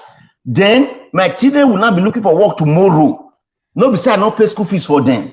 No be say they did not read the book. Then I will go and be kneeling down for one big belle senator, give my picking work. Not because it's not qualified, but because it's unfair. Or I will, no, that's what Brian was saying. So what am I trying to say here? When all these people just talking, I elected in Nigeria, I don't say I not go. They say somebody who have passed a road will tell you, say chuku de bush. You say now you know pass. You like Nigeria, reach me. I open fish pond, big fish farm house. So what am I trying to tell you, sir? All these things I'm saying is I'm not against anybody's idea. If anybody want to go, me too, I still believe I will still go. I'm not saying I will not go. But the key point is when somebody address something, this is not a question between Nigeria and abroad. We are dealing on that person's specific issue. And why we are dealing with it is because what my gentleman Ola has said, brother Ola, that this is a media personality. And most people don't know themselves. You are a media personality. I'm not addressing you because you are a woman. I'm addressing you because you are misleading innocent people. Exactly. You are selling a bad idea. Exactly. Power position. Yeah. If that mentality was only with that a woman, I'm not going to come here and spend 1 minute. Okay. Thank you, Rabbi. Sorry, Bio. Let me just respond in 2 minutes. Okay. Sorry. Make I call you the audion way of Obodo. Is the audion way of audion way of Obodooyinbo TV. So they don't give you title, Rabbi. You see, your experience might be different from mine if I choose to retire in Nigeria. Yes, I cannot take your own experience as my own experience. But a lot of people have that experience, though. No, absolutely. I mean, if anytime I go to Nigeria, I don't do my hometown. I go to places that are safe for me, right? If I have enough money, I know where I'm going to be. I'm either going to go to my timer in Abuja, somewhere that is more safe. And I'm going to do my groundwork. Right. Okay. I want to leave people with a thought here, and a very strong thought is you are planning to retire in the US, Canada, UK, Australia. Do you have your $1.1 million or 1.7 million to retire here? Those are the questions, salient questions you should be asking yourself. You should challenge yourself. Me, I know I can't have that. If I work for another 20 years, I know if you got $1 million, get aside, I won't take one. Who told you that everybody that retired in this America, they all had $1 million? Where I did you am get that just fact saying, from? I am speaking from facts. You can go. I No, don't know that's where false. that's That's coming false. from. What is this That's man Where is that saying? coming So from? everybody that retired in this America have $1 That million. 1 million. Everybody in What is America this that man retired talking has about? have 1 It is million. there on the internet, Bill. It is there. I don't No, know no, where no, no. Retirees are working part-time at Macy's right now, my brother. Okay, That's the so reality. is Yeah. that full retirement? Yeah, they are retired. Okay, So no, they no, still. no. And they are working. Olabio, okay, let's And agree they are to working. disagree. So, Yeah. Sheyi, It's just that there's a system in place to take care of them regardless. And that's really where this conversation needs to be going. It's not about $1.1 million. The idea that you think an average retiree has $1.1 million is laughable. I am not saying what he has that you are supposed to have. That's what you are supposed to Oh, have. supposed to. Oh, the fantasy part. Okay, continue. It's not a fact, it's a fact. Check the okay, internet. so So Sheyi, what are you supposed to have in Nigeria too? As you find America on $1 million, please, sir. How much are you supposed to have to retire in Nigeria? Till you are giving us America that's a on. very great question. Yes, sir. That's So a go very ahead. great I don't give you titles to Me give and your Now I be youth chairman. You chairman. calm Continue. down. Yes, tell us. Relax. How much is Nigeria on? See, you and I know, say, as I did now, me, I know, say, if I come out after working 20 years, and I gather even 500K, with my $500,000. Hold on. I know, say you did laugh. Hold on. If I gather my $500,000, I work out, I carry and go with my benefits where they go to pay every How you month. take get $500, Sheyi? I said $500,000. How would you get that? No. Let's No, be realistic. I can't be, divulging personal information on public domain. That's No. If we get it, I will saying tell you. that No. Auntie Big, if you get time, let me tell you why we get it. Hold on. Sheyi, hold on 1 minute. Sheyi, do you know that if you retire here in this country and you don't have $1 million cash, you have an asset that's worth that 500,000 naira. Let's say it's only one property you have. Hold on now. In America, which every average American at the age of retirement should have at least paid off their house or have something little left. Yes. So what you are trying to tell me now, hold on, no, is that let's say I am 60 something or 70 years, I want to retire. I will now sell that house in America, $500,000. Yes. Put the money for inside Oja. Since you say you sabi that language, put the money inside Oja. Enter plane, go Abuja, Bongo, with $500,000. You go retire for old age. My brother, I wish you best of luck. My prayer for you is that you will see more than 500,000 and you will retire to Nigeria. Amen. Do you know? I'm gonna Sheyi. I want other people to talk. Hold on, my darling. Yeah, I want to reply him before he leaves. Okay, uncle, go ahead, sir. Sheyi, please, I do not want the future generations to make the mistake this present generation is making about Nigeria, which is we are placing so much value in money. That's that the phrase for you. It lives and breathes we are and talks placing money. so much value. Cheyi, I bet you, if we don't promote real values in Nigeria, something's going to go wrong. This is where things are going already, wrong, sir. Where people amass so much wealth because they build their social nest that the more money they have, the more life is going to get better. Please, let's not make a mistake. You move it to Nigeria at your retirement age with $500,000. Pray you don't fall ill. Hey. Without a strong medical system, they will take it completely from him. Actually, okay, so network will chop the money. Network. Excuse me, Sheyi, hold on. Can I respond to Mr. Sheyi, let me land. No, let Mr. Ernest finish. Sorry. Let me just land. It's in our collective values for the social system to work. Fantastic healthcare system, fantastic school system, fantastic social structures. Absolutely. Ola just said that in the comment section. When those systems work, you don't need so much money to live in your old age. No, you don't. When those systems don't work, money will fail, my brother Sheyi. That's all I have to say. Okay. Let me respond to Mr. Ernest. And this is Auntie, how long you want to do this show? I want to go somewhere. Hold on now. You will talk. Hold on. Hold Auntie on. B. Fabio, let Shay finish. Let Shay No, finish. I Wow, just want to that's know how long will you be online for? okay. So, Mr. Ernest, Maybe about 2.5 hours. We've got 30 I minutes. Okay, understand. because I wanted to go to this old people's home near me here, make a plan for video. As soon as they make Okay, them see where You're people. not allowed to do that. I It's wanted against the to. law. You can't do Oh, that, okay, okay, Bio. Okay, okay. I work with so adults. You know if you record them. there's a contradiction in points here. MOP says 500,000 is nothing to retire. And Mr. Ernest Compared to the says, system. hold He on. said compared to the Context, context, system. Shay, context. Compared to the systems in Wait Nigeria. now. MOP says we shouldn't focus on money, blah blah blah. But you, I never said blah blah blah. You know better. You don't have to quote me correctly now. You know better. MOP, okay. He said Quote me we shouldn't correctly. focus on money. But me and you know, Oh, that was Brother Ernest that said that. That was Brother Ernest that said that. me and you know that this system is about money. If you do not have money, Context, Shay, context. hold on. I am giving context here. So Okay. you want to hear context? Yes, And I'm please, give giving me. with facts. Me and you know that if you not pay your mortgage, they will collect your house from you. True or false, Mr. B.O.? No, The same thing for Nigeria now. If you not pay your this thing for Nigeria, they're not go collect your land from you. Shay, What you're is this all man over the saying? place. Now you've moved from What retirement to What is this man saying? Everybody they also don't leave that thing. No. We So they don't pay, you don't pay something in Nigeria, you know they pay your tax, you know they pay anything. I don't understand what is this man saying. No, don't worry, hold on. There are people here doing Eh? 3 jobs, 4 jobs. A John Were, no be Oduware, a John Were, pronounce and make a Whatever I said a John Were.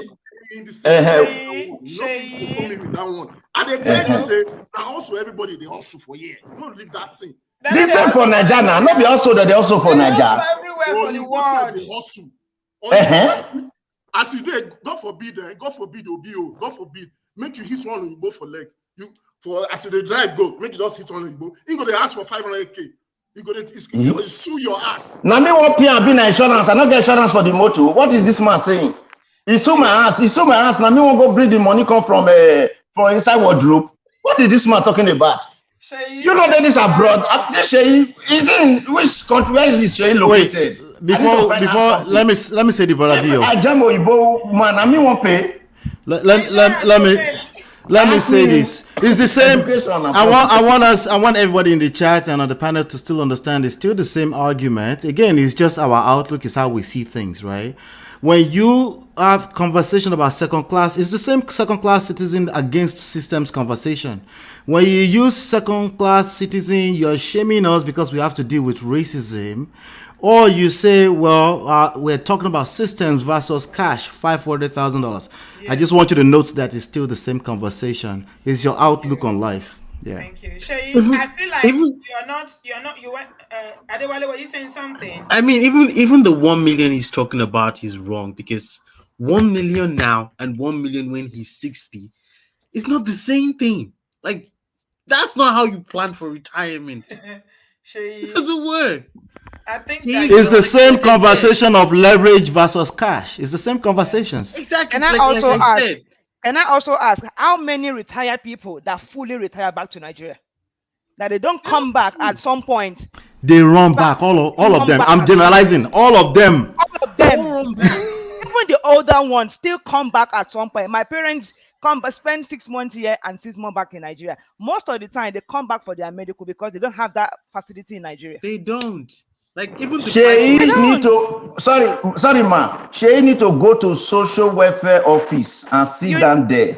Hold Even if on, you have in $1 million, Houston, you are one and hear the sickness phone away. call of how Nigerians retired Chevron workers, old men that retire from Shell, that their children fight for in this country. They are coming now to come and collect shola so that they can have peace. So in the UK, I'll come to you in a minute. I know Okay. you've been patient. Just 1 second. I just want to bring the perspective of, because I work with adults and most of them are retired. So I have a lot of knowledge in this area. I've been a social worker for a long time. So I know what retirement and all this benefit and everything is. Actually, as much as me, I often speak on this platform about my desire to retire to Nigeria. But retirement in this country is better, he's safer, Oh he's yes. healthier, Oh he's yes. so much more better. Because you know why? In the UK, we have a social system. I don't know about America. Shay was saying that you need 500,000 to 1 point something million to retire. Although I feel like he's moved the discussion here. And I think Shay was making sense because he's thinking that he's apprehensive about. He was speaking from a place of fear. And I don't know, Ola is your friend, so you know him better. But he tends to talk from a position of a lot of fear. And he said that the freeze, And that's what he liked where about what that the freeze said was because that the freeze challenged him on what? Yes. yes, On what? that's a good point you just sorry, Omoti. That's a good point you just extracted. Daddy Freeze is a grifter. Is connecting with people's fear. Yeah. And it will and that audience will continue to grow precisely because of that. Yeah. And the only thing we can do is that some of them will be like, something's not adding up. They will find us and we will break it down. How That's is all we can somebody do. in Nigeria advising you about what happens in America? I'm still asking that question over and over. It happens in Nigeria to be now. There are people in Nigeria live olowo láàrin olóṣì mẹ́fà that are advising people in the same Even system. back 2 years ago when COVID started, how many of these rich people died that they could not fly their private jet out of Nigeria for medical tourism? A lot of them died because they could not access medical We access saying during the by COVID. Amoti, if you flag Sorry. this video, I'm coming to your house. How many of them buy? And you're saying you need one. Even if you have $10 million, you're just one sickness away to know that your money, your $10 million in Nigeria is absolutely nothing. You're one sickness away. Just one sickness away. For me, when I was listening to Ifedayo or whatever his name is, initially I don't really listen to him, but it was after the show, Auntie B, that I went to go and listen to that show. Auntie B, I was boiling. Like Bio. You I join was brother boiling. Bio. I was boiling. First and foremost, like Adewale said, me too, I left Nigeria when I was 17. So I don't know, but as I finished secondary school, my parents just shipped me to obodooyinbo. Say, okay, oh, yeah, I don't know. This is your life. Go and sort it out. And I've been here since then, and I have no regret. I have absolutely no regret. My husband, joined me Auntie B, you know him now. He joined me in 2015. He was working in the banking sector in Nigeria. At the time, his salary was about 300,000 when he left in 2015. And he's been here in 8 years. Auntie B, that house we got last year, been here. That house, that project, from saving the money until we got the key last year, it took us about 4 years. And in that 4 years, we were able to save just over £100,000. The reason we were able to do that was the fact that because we were living in a council flat and that was cheaper, subsidized for us to be able to save that kind of amount. And here you are sitting in Nigeria saying, oh, you people that live in council flats, you are rubbish, you have no money, you are poor. My younger brother started his property business. He's a developer. He sold 4 units of houses, three bedroom and 1 4-bedroom. The 4-bedroom cost over £600,000. He sold that one for £600,000. The rest of the 3 units, he sold them for over £400,000. I can imagine how much profit he made. And he started this property business from his council flat. And there you are sitting saying, people that live in council flat. My younger brother is just 41, is worth over £2 million. A 40-year-old boy. He's saying, oh, Peckham. I used to live in Peckham when I first came to this country in 1996. Auntie B, Peckham of then and Peckham of today. Peckham is a prime area. Does he even know Peckham? Does he know Peckham? No, people are just Peckham is 10 minutes to central London. Thank you, Auntie B. If you have a house in Peckham, if you have a council flat that you bought from a council that you bought from council, Auntie B, you are sitting on a gold mine. The house I used to live before, and near Peckham police station, that building was demolished and is now a new building. Auntie B, 1-bedroom flat in that building cost over £600,000. Over £600,000. Exactly. Good point. Peckham is prime location. They are kicking out those benefit everything people. About property's location is 10 minutes from the city. It makes sense, Auntie B. It makes sense. It makes absolute. If you understand real estate, it makes complete sense that the delusional ones will want to talk down on the Peckham because hey, he's the ghetto. So let's talk down on it. Let me tell you something. Yara, brain. There my children were telling me about what do they call that in Omoti? Maybe you know it. Is it gentrification? I be what? Yes, Yes. gentrification now. Ocean Gentrification. Brooklyn. It's like My somebody say Brooklyn. You will live in Brooklyn, Bronx. You will live like my children were telling me about. I don't know what you is have no gentrification. idea what you're talking Oyibo about. I have people no are clue. buying out people. If you know the price of property in Peckham, you go shock that Hey, hell up. Auntie B, have you seen the new restaurants popping up in Peckham? I say no talk again. Shebi we dey London. It's okay. I don't know what people are expecting. No, that I guy don't. is struggling to pay rent in Lekki.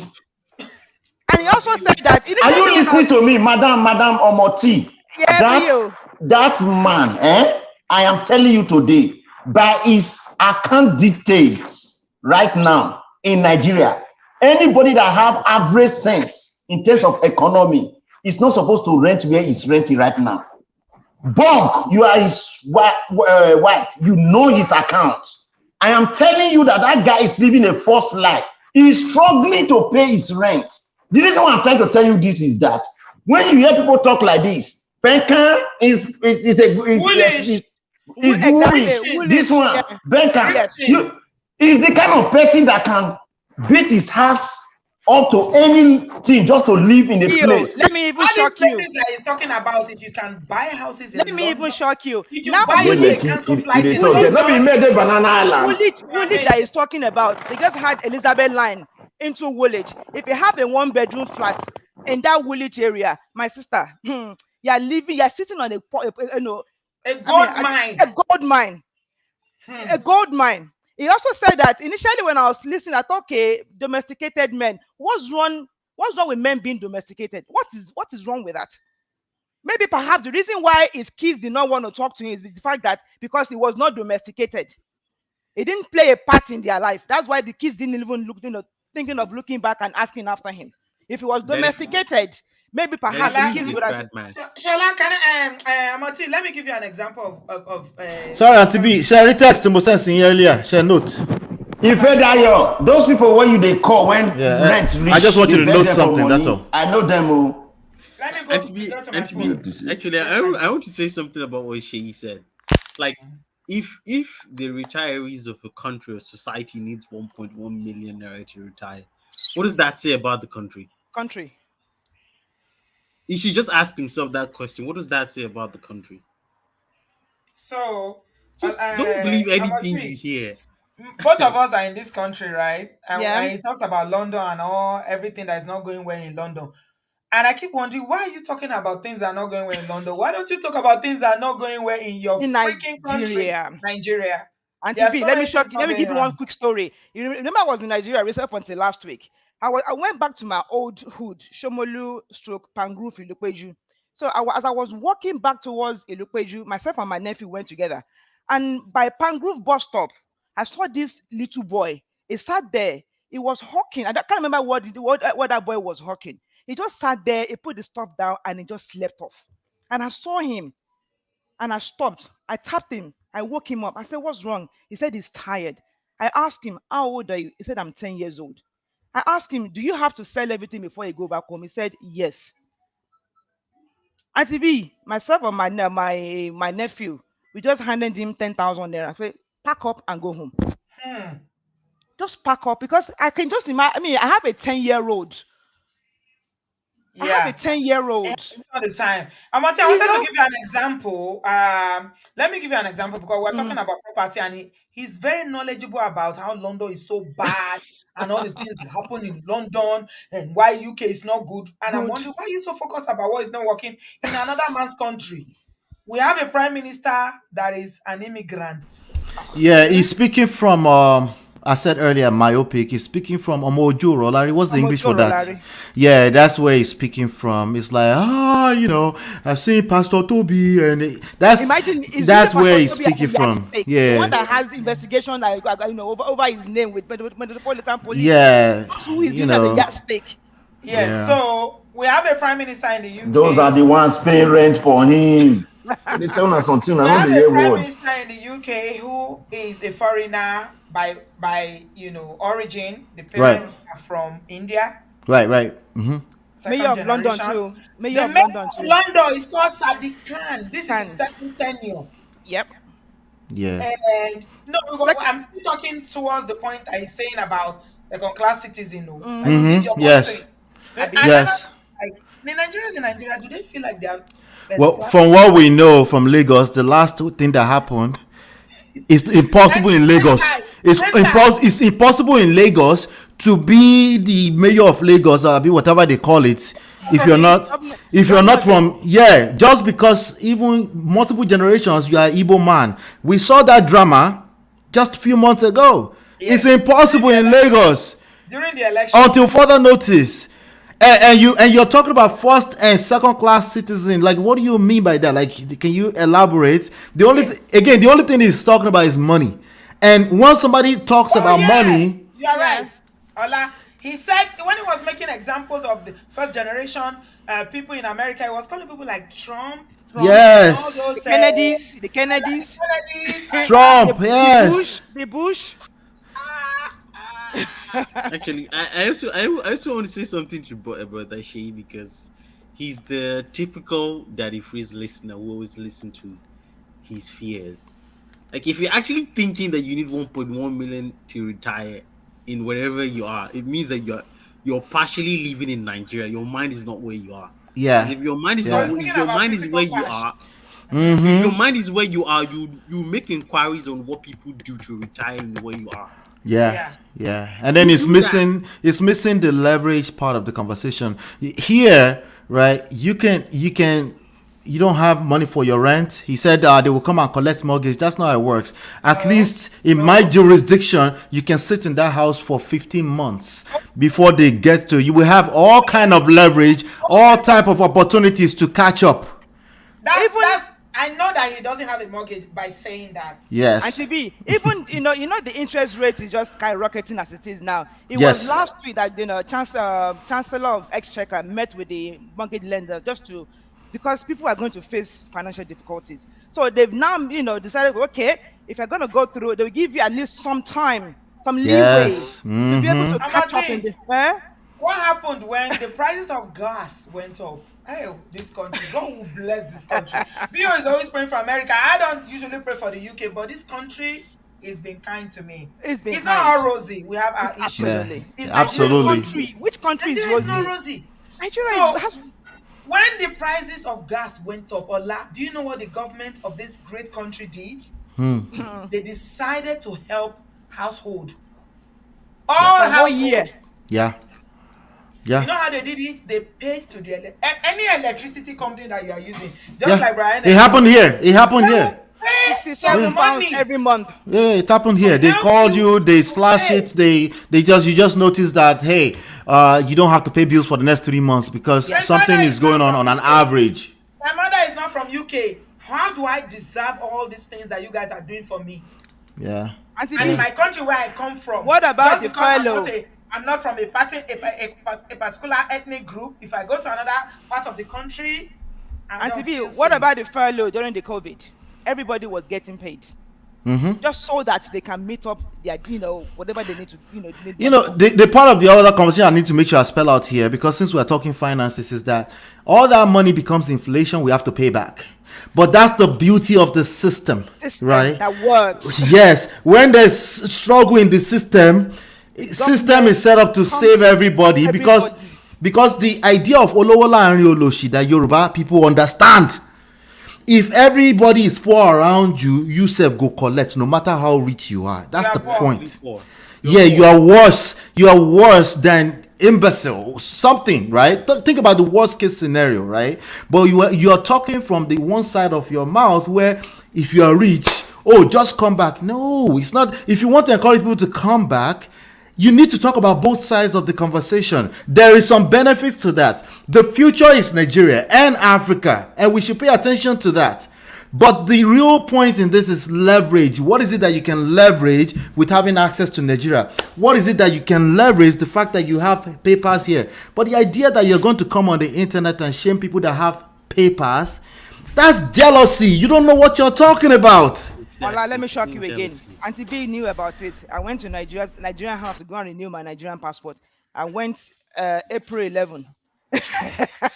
Oh, Amoti, why are you going there? Why are you That's going the there wrong now? move. I went to do biometric on April 11. I left for That's the Nigeria on wrong the move. 20th of June. My passport came on the 21st of June. It took me 6 months also to get my passport. 6 Amoti, months. like Wala, you are going to passport. Why are you talking about passport? When people are flying helicopter pad. They have helicopter right in front of the ocean. I just want to say something about finances before we move on very quickly because we don't 2.5 hours. Guys, please give this video a thumbs up. I mean, it's not about, well, it's not comparison. I hate comparison. There's no need for Every that. Nigerian who lives in the diaspora, except you have a very traumatic experience, the love for Nigeria is real in Oh our yes. hearts. Oh yes. All Africans, I met Oh, Kenyans, they mm-mm. love their country. We all love our country. But it is a human need for you to want better for yourself. Is it a crime to want better, to want And to nobody migrate? should be shamed Shamed, for that. exactly. So I Now was who watching love that you live, will tell you the truth to your face. you know that live video they watch and somebody say, if I jackpot, I won't come back again. He said, you are missing the point. That is not the point. I say, oh, Benny, don't go and have ẹ a farabalẹ̀ ní sùúrù.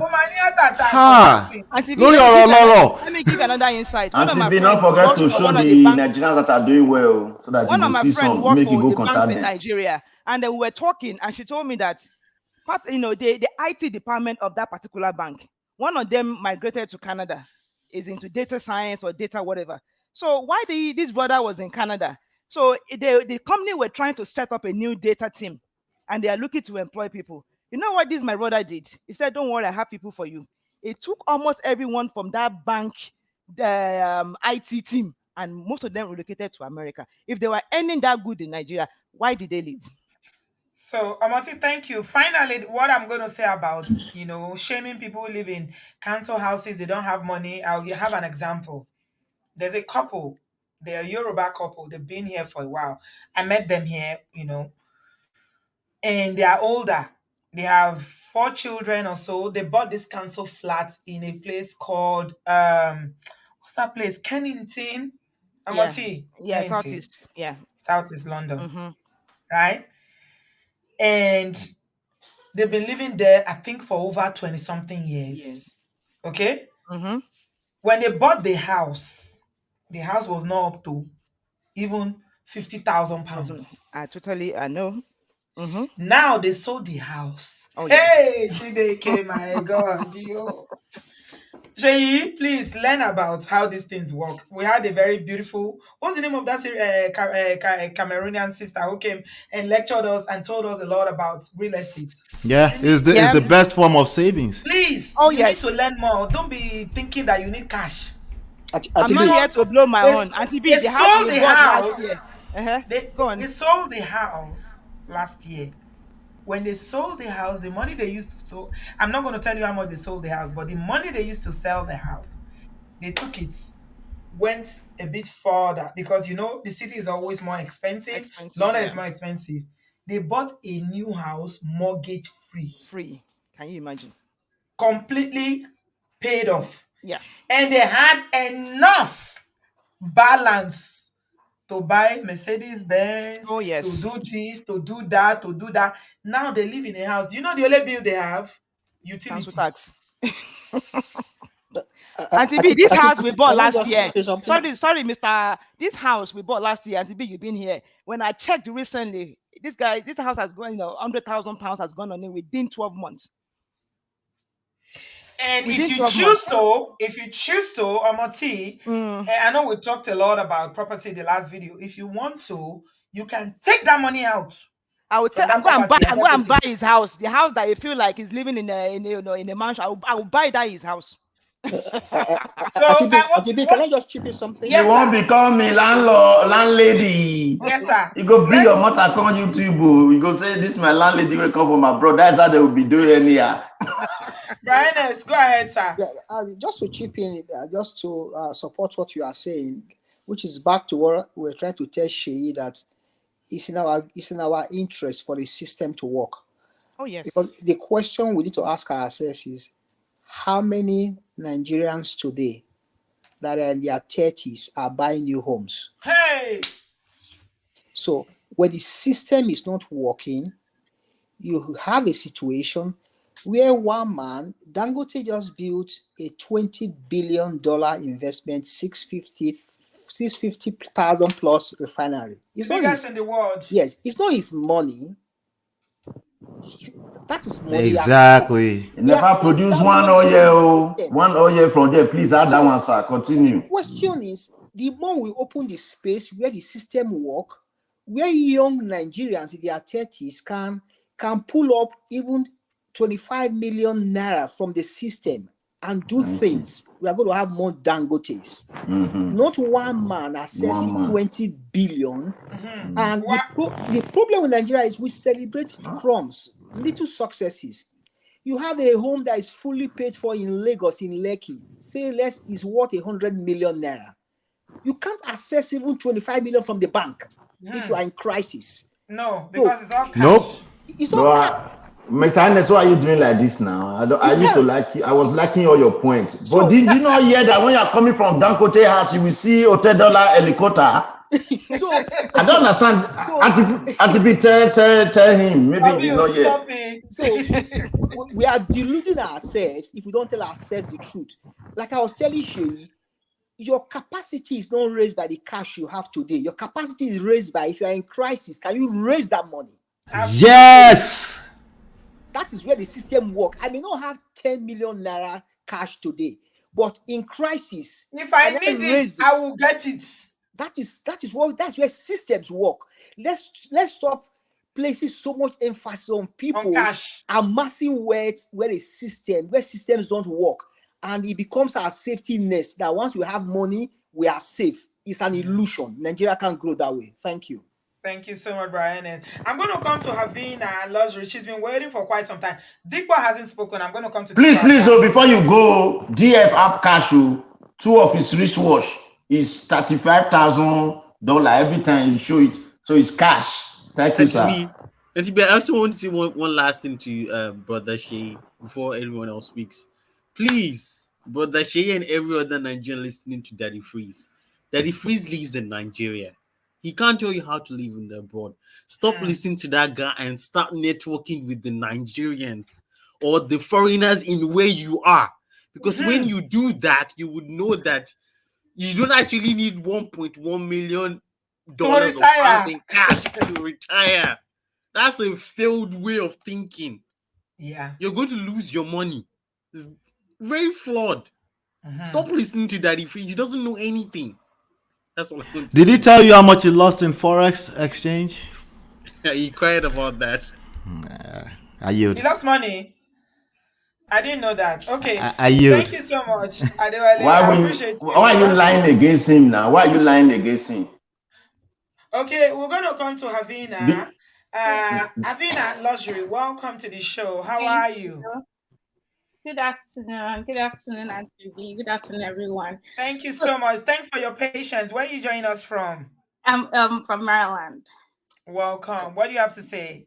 This topic, I'm joining today because this topic is really emotional for me. So wow. I just want to encourage everybody, every poor immigrant that has left Nigeria, your future is good. If it's God that you're holding on to, hold on to God very well. I came to this country at 16.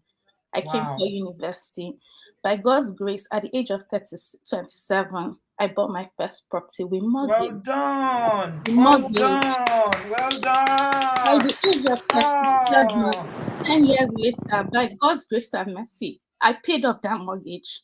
For how many 26-year-old in Nigeria can buy a house? Wow. Thank you. Without cutting human fine too. Now, first of all, if not for the opportunities in this country, how many times would I have taken JAM? Let's start with that. When would I have graduated? I graduated university by God's grace at the age of 21. Yeah. Small girl, 21. By 27, how much was I making? My first salary in this country was $35,000. With $35,000, I was able to save small to be able to afford down payments. Every young girl out there listening to Auntie B, Our future is good though. Our future is Very, good. very. So, like everybody has said, people you meet, whatever it is you're doing, whatever your hands find to do it with all Do your it with heart. all diligence. Hold Yeah. on to God. Our future is good. Thank you, Auntie B. Thank you, everybody. Aww. You can come on. Marina, you so I mean you've done so well for yourself. I don't let that. The priest got her email. He's going to send her to buy money gone. Money gone. Auntie V, you made a statement in last video saying the circle you land into when you get to Obodooyinbo really Will really determine. matters a lot. Yeah. Matters a lot. I've always saying this to a few people that I know. One of my friends too, I met her recently, and she too just came on, and with the student visa, her husband is here. They managed. So luckily, the girl, after she finished her masters, she got a job with an American company, so they paid for the visa and everything. And the husband works for NHS, so he too got his sponsorship. So first thing I said, listen, both of you, you've secured your sponsorship. The next thing you should focus on now is to save. They live in my flat in Save. Stratford. Save. Save. I said that house, I gave it to you as how council gave it to me. I'm not charging you extra. It's an opportunity for you to save. Yeah. And I said to them, go and open the lifetime ISA. Whatever you put in there, the government will put 25% on top. Cut out Nigerian people because they will be calling you and demanding you for money. Set to them or set an amount for yourself that this is how anything beyond maybe 10% of my salary, I'm not going beyond that, because Nigerian people will always come back for and beg for money. If you don't control yourself with them, at the end of maybe like 5 years, you realize that I've just been working and nothing to show for And it. then you end up in the freezes show. Thank you very much. Frustrated and angry. And thinking about how am I going to retire now after 10, 15 years. I didn't make enough money in the diaspora. If the diaspora is not working for you, check it. Ada blessing. Ada blessing. I'm reading your comment. I think you are Ada. Before, I didn't want to dig you people's background. Those are that blessing. Ada, you are commenting here. You don't know who I am. I'm a cyber security expert. All those guests that the freeze always bring comment. It will say, Ada blessing, are you there? The other one, they are there right now. Those I have their picture. I've done face recognition on them. Let me not talk first. Those guests, those are that blessing and co. Those are Daddy Freeze's concubines. That is, you will bring them online. You are writing nonsense there. Eh? Let me give you Daddy Freeze word. To need that one, Babani need therapy. That one, Baba generation, Babani. Rabio, stop. We said we're not going to get to that level. Exactly. Let's not get there. It doesn't matter. When they go low, we go higher. Please delete that comment there. That's stupid. That blessing. We have almost 1,300 people watching. Please give us a thumbs up. I'm not on TikTok. I'm not streaming from multiple platforms. Because it's only YouTube I used to stream. Honestly. Maybe if you in a platform where they say, hey, TikTok, hey, you're giving me this, hey, Instagram, Facebook. Auntie B, start demanding your flowers. Yeah, sitting down there 3 hours. You deserve it. You deserve the super chat. Okay, come on, just like. Okay, thank you very much. Rabio, just calm down. They will learn something. So I think some of these ladies, if you are going to that show and you are thinking that because they hooked somebody up that you are going to find husband, beware, because we know something that we decided not to share. Auntie B, give them a pick, even if you don't. Wait, Auntie B, I'm not privy to that. Let them know. Wahala, Pressure. Pick so we can have the gist. There's barbecue coming up. Somebody recently said they were engaged. They came to Daddy Freeze and said yes. They are rejoicing there. In fact, as a matter of fact, they're married now. Yes. I saw that. Daddy Freeze was an alibi. They use him as an alibi for an arranged and Freeze. No, you not know the detail when Freeze. Yeah, I'm just sitting on my own. You know we have a farm everywhere. That you will hear when. You now start hearing things about this brother. He's in a dating website and dated Abodo farm 2 months ago. They were on dates. We have evidence to support this claim because we don't just say things because we're emotional or we are broken or hurt. We are saying things because, initially I was thinking about bringing it out, but a lot of people in the US go like, Auntie B, let's just let it rest. Yes. Let's leave it. So we decided to leave it. Uncle, was busy wearing military uniform up and down, proposing and doing everything. Thank you. Uncle was in a dating website. Obodo fan Yes. went on a date. They have a picture together when they wanted a date in Maryland, Flirting. USA. He's been dating this other girl, but he was in a website, dating website, chatting other people. So, I mean, we'll leave that. So, if you are there, because you I will think you're going to complete be it. so I will lucky. complete it. And they came and said they met it at the tree for 2 years ago. Liar. I know Liar. You are lying. And you, Ifedayo, you want to post it on IG that they met in your show. You want to turn to dating so that you'll be collecting money for dating. All of you single there in that is free looking for a man, you can only give you a Yahoo boy. They will use your distinct time money, Undomesticated $100. Now they go take tie your pants, $100 your party. Uncle was busy wearing military uniform up and down. If you see what you have on him, even the marriage photo, you want to carry 2 part-time reserve. This is what they do. We have a lot of things, but we're not just lovers, so we're not. Auntie B, you beg me, Sha. If not, if I give those Otito. if I give those details. Let's not go that way. It's okay. So I'm just saying that if you are looking to be matchmake, you better be careful who you are being matchmake with. Okay, all right, because we are looking at evidence and they were not looking pretty at all. Things were not looking. Okay. Income bear.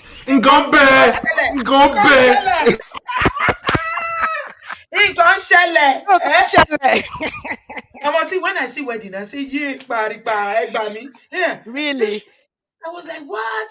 I should have barbecue so you can come and give us the gist. I will give you the gist in person. Yeah, let's leave that. Anyway, let's leave that. we're almost rounding up now. Dikbo, you are here. Welcome. How are you? Thank you for being patient. our favorite antagonist.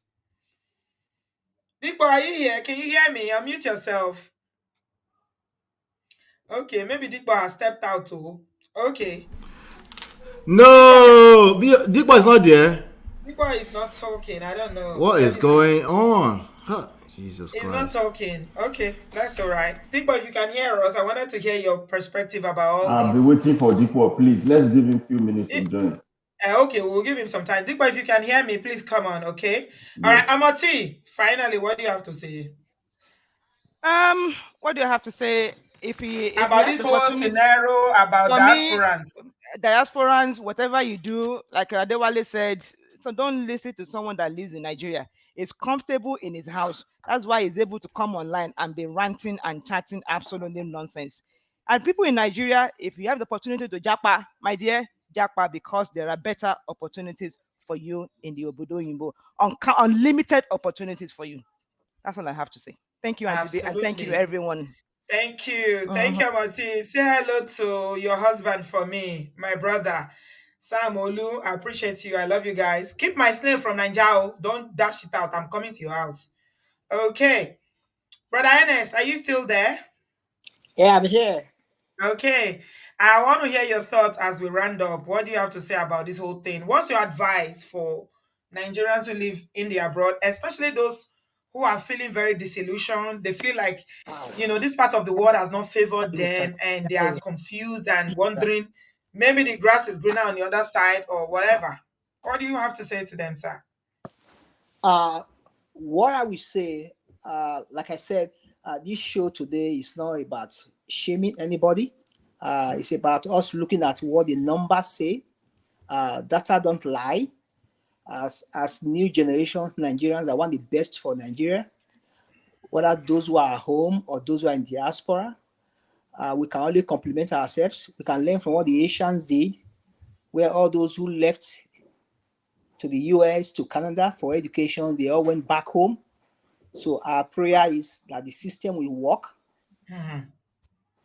That even those who left, they will go back home, because that's the essence. We are all ambassadors of Nigeria, whether we are here or we are home. The essence is that we want Nigeria to be great. Absolutely. Whatsoever reasons why we left, if the system is right, we all also want to go back home. Because absolutely, home is always home any day. Of course. So there's no name calling. Those who are home, those who are out, we all love Nigeria equally. You support one another. We're Support there one for one another. another. Yes, Yeah, and we're ambassadors for Nigeria first and of foremost. course. Of We still carry course. the Nigerian passport. Mm-hmm. We are looking forward to participating in the election process. Mm-hmm. Hopefully, in the next 4 years, Nigerians in diaspora can also cast their Votes. votes. Yes, Yes. so we can only compliment ourselves, but we want to be able to look at the system and tell ourselves this is what is not working well, and we want things to work well. I mean, we Absolutely. just spoke about real estate, where here you have 20, 25, 30%, 40% equity in a home. You can walk back to the same bank and pull out part of your equity to Give me my invest in money. business. Just give me my money. Yes. Hmm. But you live in back home, your home is 100% paid in equity.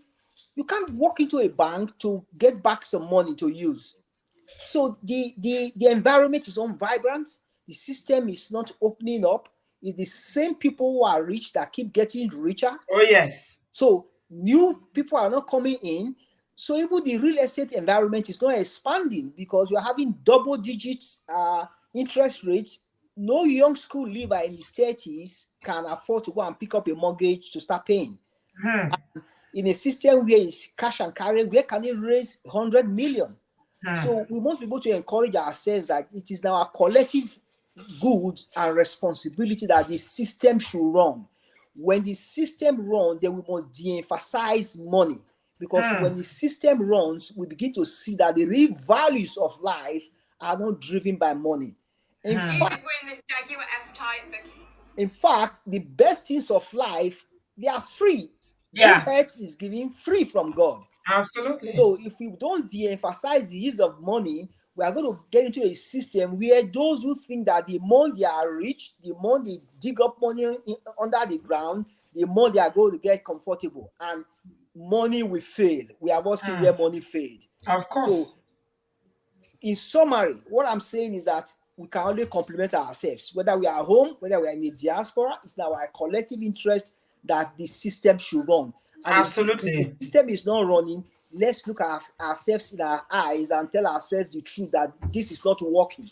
Because Tell the system to work instead of to work, Nigerians yes, who are trying to survive. Allow us to absolutely, breed, uncle. Please leave us alone. Face absolutely, the government and the systems that have made people to want to jackpot. Why 70%, 80% of doctors are leaving Nigeria. Allow us to breed. Nigerians in the diaspora have not done anything. They're just trying to survive. There's nothing wrong in that. I feel, Ebra Enes, I feel like he's trying to shame people who are trying to do better for themselves. And I don't know why. yeah. That's why I said at the beginning, I don't know what is the impact, what is driving his ideas. But for someone like him, I have so much respect for him. That's the truth. I see him as someone that is enlightened. I mean, he's lucky to be somebody that came out from two backgrounds, so he has experience from two sides. But the truth is, no matter our emotions, as Nigerians, those who are looking forward to a better nation, we must be able to tell ourselves the truth and not embellish the truth. The truth is, right now, the system is not working. That's the truth. Hmm. Hmm. And that is why people are leaving. Yeah. And like I said, in fact, you have more of quality people living in Nigeria. That's the truth. We are Yeah. seeing people selling their assets. People have Yes. homes fully Yes. paid for.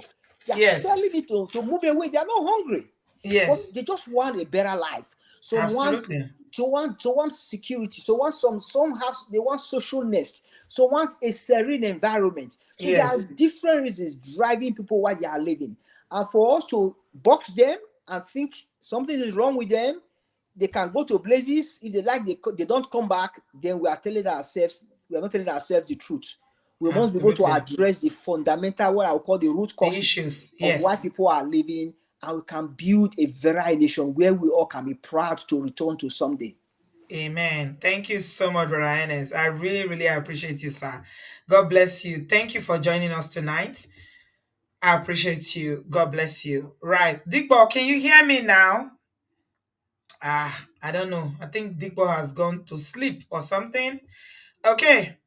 Right. Let me come to you, Brother Bio. we are rounding up now. So let's talk about Rabio. Can you hear me? We want to talk about second class citizen. You I wanted can to hear mention you. something about second class citizen. I did mention some in the UK. You want to summarize by making some comment about how Nigerians are.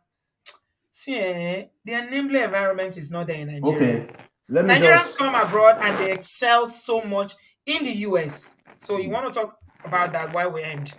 Yeah, so for me, let me talk quietly so that people can hear me. It's not you want to be quiet. Yeah, they You don't want to be think quiet now. Look at Rabio doing They what play, you they play, they play. so that they know I'm a complete gentleman. doing. Now you want to I'm be a complete gentleman and a professional. Let me talk quietly.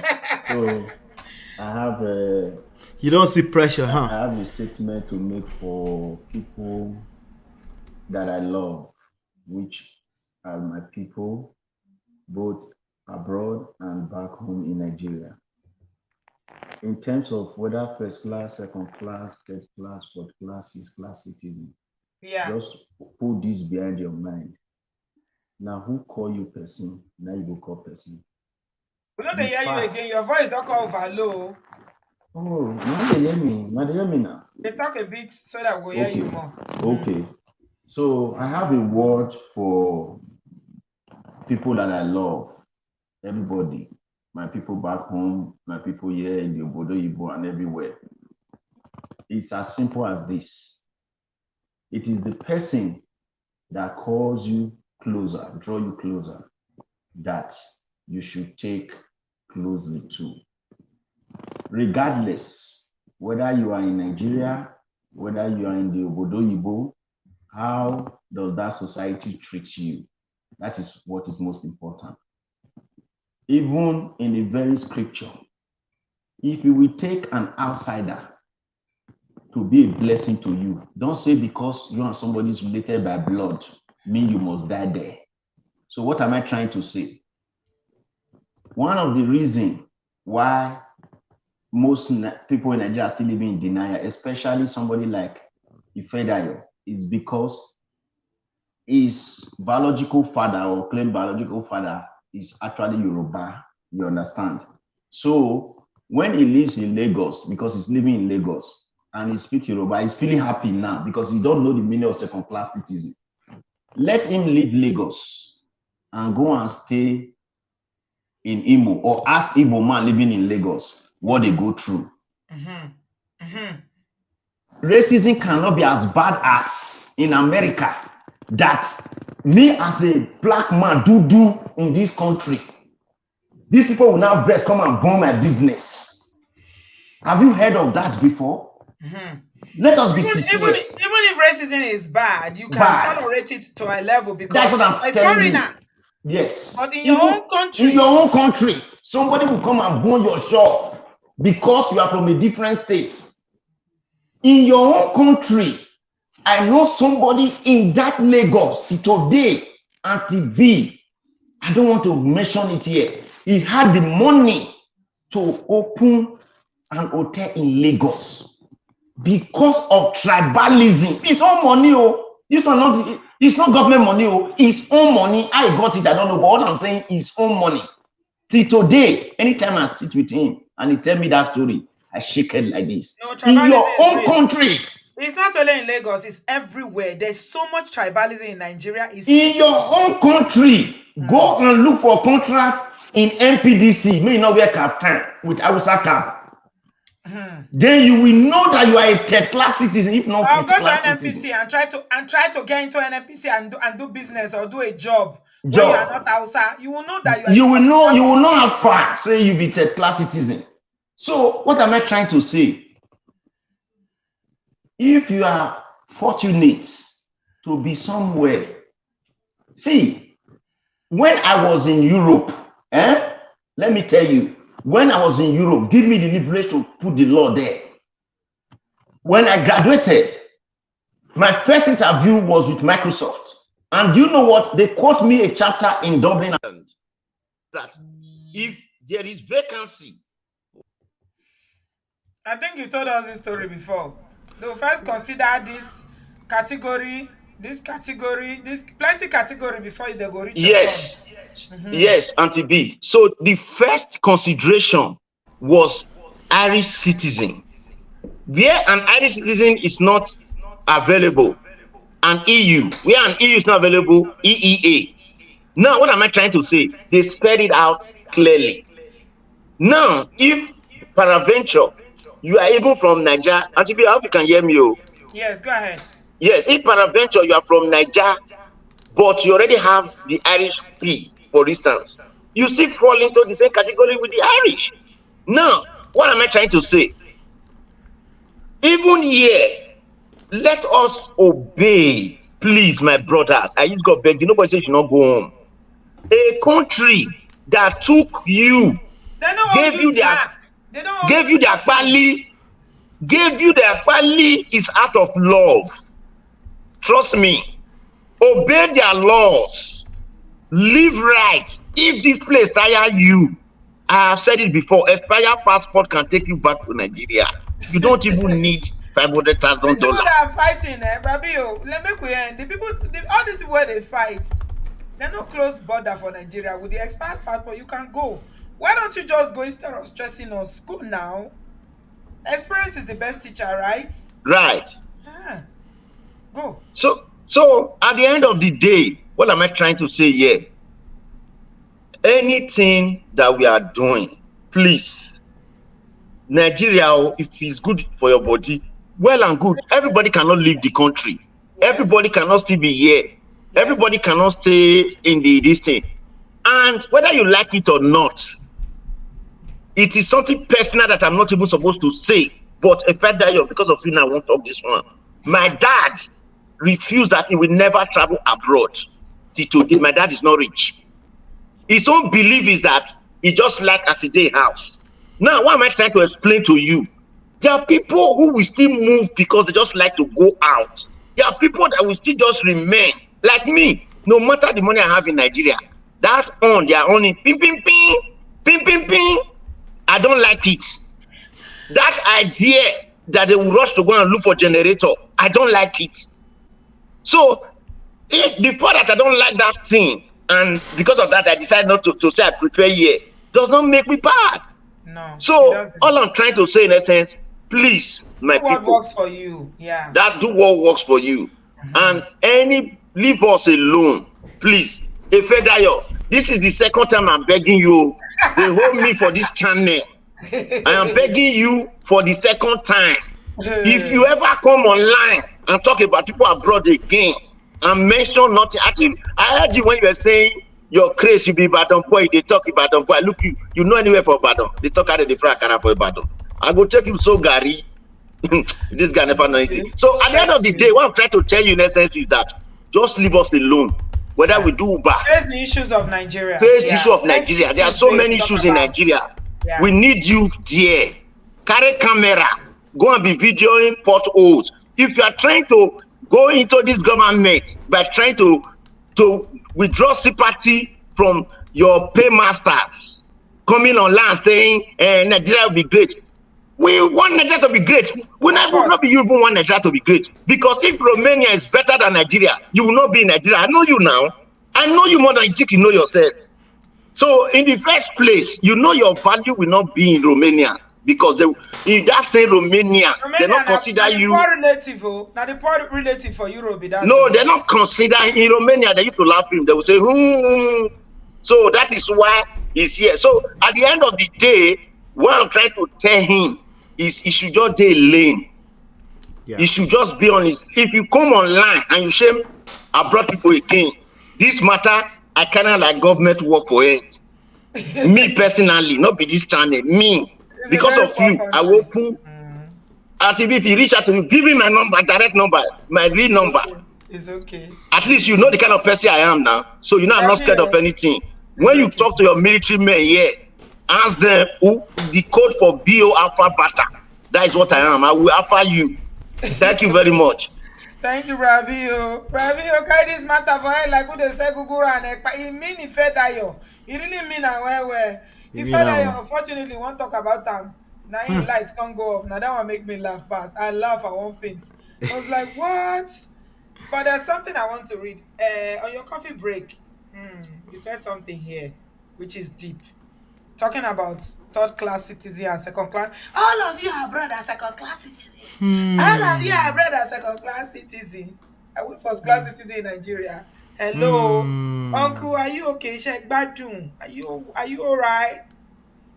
This thing is a real thing in Nigerian civil Wow. service. She said, my sister married an Isha man from Edo State. And because of that, they refused to give her a job in Oyo State. They told her, Ọmọ Ògbómọ̀ṣọ́ wo ló ń jẹ́ Ọmọ Ògbómọ̀ṣọ́ wo ló ń jẹ́ Okosun. Okosun. That's her surname. Okosun. Ọmọ Ògbómọ̀ṣọ́ wo ló ń jẹ́ Okosun. That's her surname. Yeah. They asked her to go to Edo. Her mama and papa are from Ògbómọ̀ṣọ́. This is a real thing. This is a real thing in Nigeria. Ola, Yes. this is a real thing. As a woman in Nigeria, once you marry, Yes. you have no place in your home state. In your home state? You have no place in your husband's state. Yes. Now you are floating. Because your home state will say, oh, I'm a Ogbomoso Wolonja Okosun. Go to your state. When you go to your husband's state, they will say, please, so we have indigene. We have indigene. We have men. We have women who are born here. Are you coming from Ogbomoso to come and take position here? And you are a first-class citizen? Yeah, that's a real problem. That's a real problem in Nigeria for a lot of people, a lot of average people. Because let's not forget, we're talking about average people and not the Pastor Tobis and Hush Puppies. No, we're talking about the average. We're not talking about. We're talking about an average person. Yeah. Right, and the average person is the backbone of any developed society. Any society. Right. It baffles me, but I think we did justice to this topic today. I think, as usual, this is not about any particular person. If I start addressing Daddy Freeze directly, it will take away from the most important part of the issues in this conversation. But Abio said it best. He said, this is an influential guy, and there are going to be lots of people that will try these crazy methods because it connects with their fear. Your friend Sheyi demonstrated it. Yes, and they will collect. They'll fall on their face every time they try it. The Ote dollars of Nigeria, they are benefiting from the fact that Nigeria has human resources. So many people, right? And they could do better. Instead of them being worth only $2 billion, they could be worth $20 billion if there's a system that works for an average person. The only reason why Dangote is worth $12 billion when he's running a $20 billion plant is because at the end of the day, they have to connect his money with Naira. You know? So it's not even beneficial for them as it could be, you know. But yeah, back to, so we can leave the economy thing alone. Let's even leave the economy thing alone. Bottom line here is that he started that conversation with marriage. That's the part we did not address today. He was talking about men. He was talking about men becoming domesticated, you know, and he said, don't go and become a second-class citizen in Ilu. And he was mixing a lot of issues together. He mixed it with marriage, but it's okay. It's accepted. He sounded very, very confused. He was all over the place. That's why I said that I saw a bit of despair. Not a bit, a lot of despair. There's something going on with him. Yes, and we know that because he's admitted to that publicly. So there's nothing. It's not shaming him by saying what he said. You know, at the family level, yes. Even at a social level, he seems to be a loner. He said in one of those videos that Basketmouth used to be his friend. Did you pick on that? Yes. Oh, you are so intelligent. That's why I love you. There's a lot going on there. There's a lot going on there. Yeah. Do you notice that none of the celebrities hang out with him because Oman sorrow you anywhere? Yes.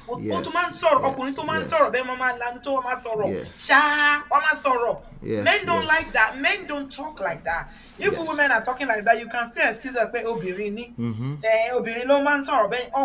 You come and you talk so much. They don't want to relate with you because Otiman sorrow you. He's a socially awkward guy, and the worst part about that is not that he's socially awkward, is that he's not aware of it.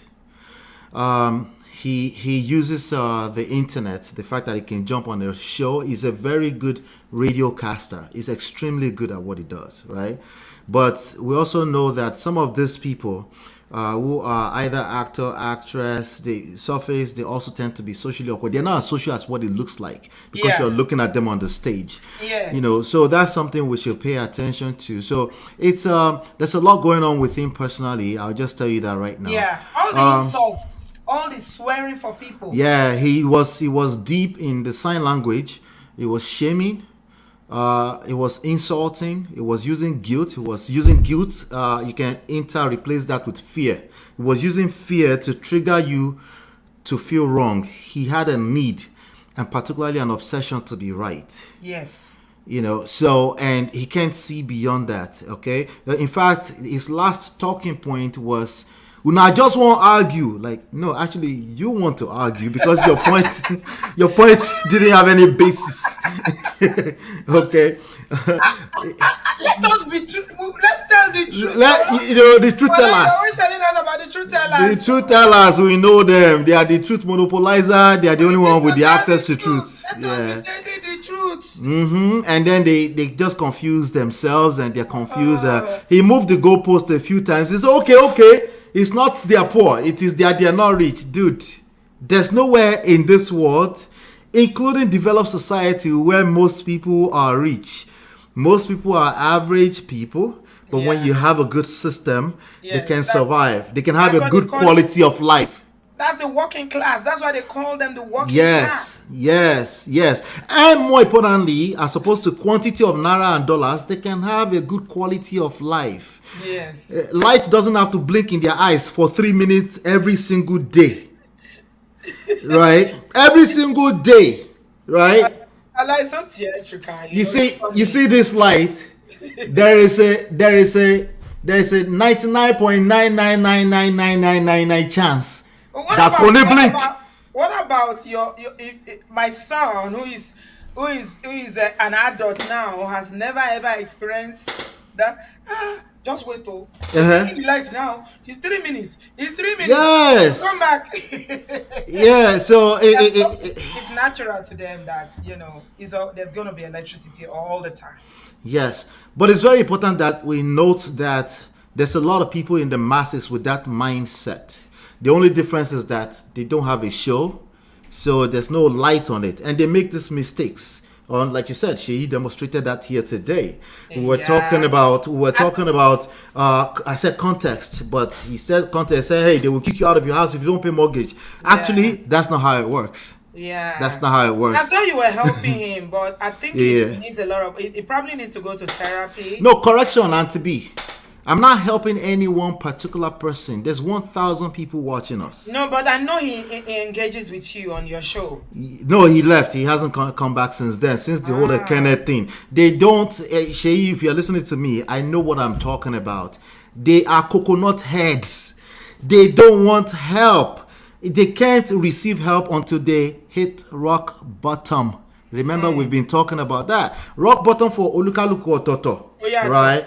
For some people, we're talking about the ultimate price.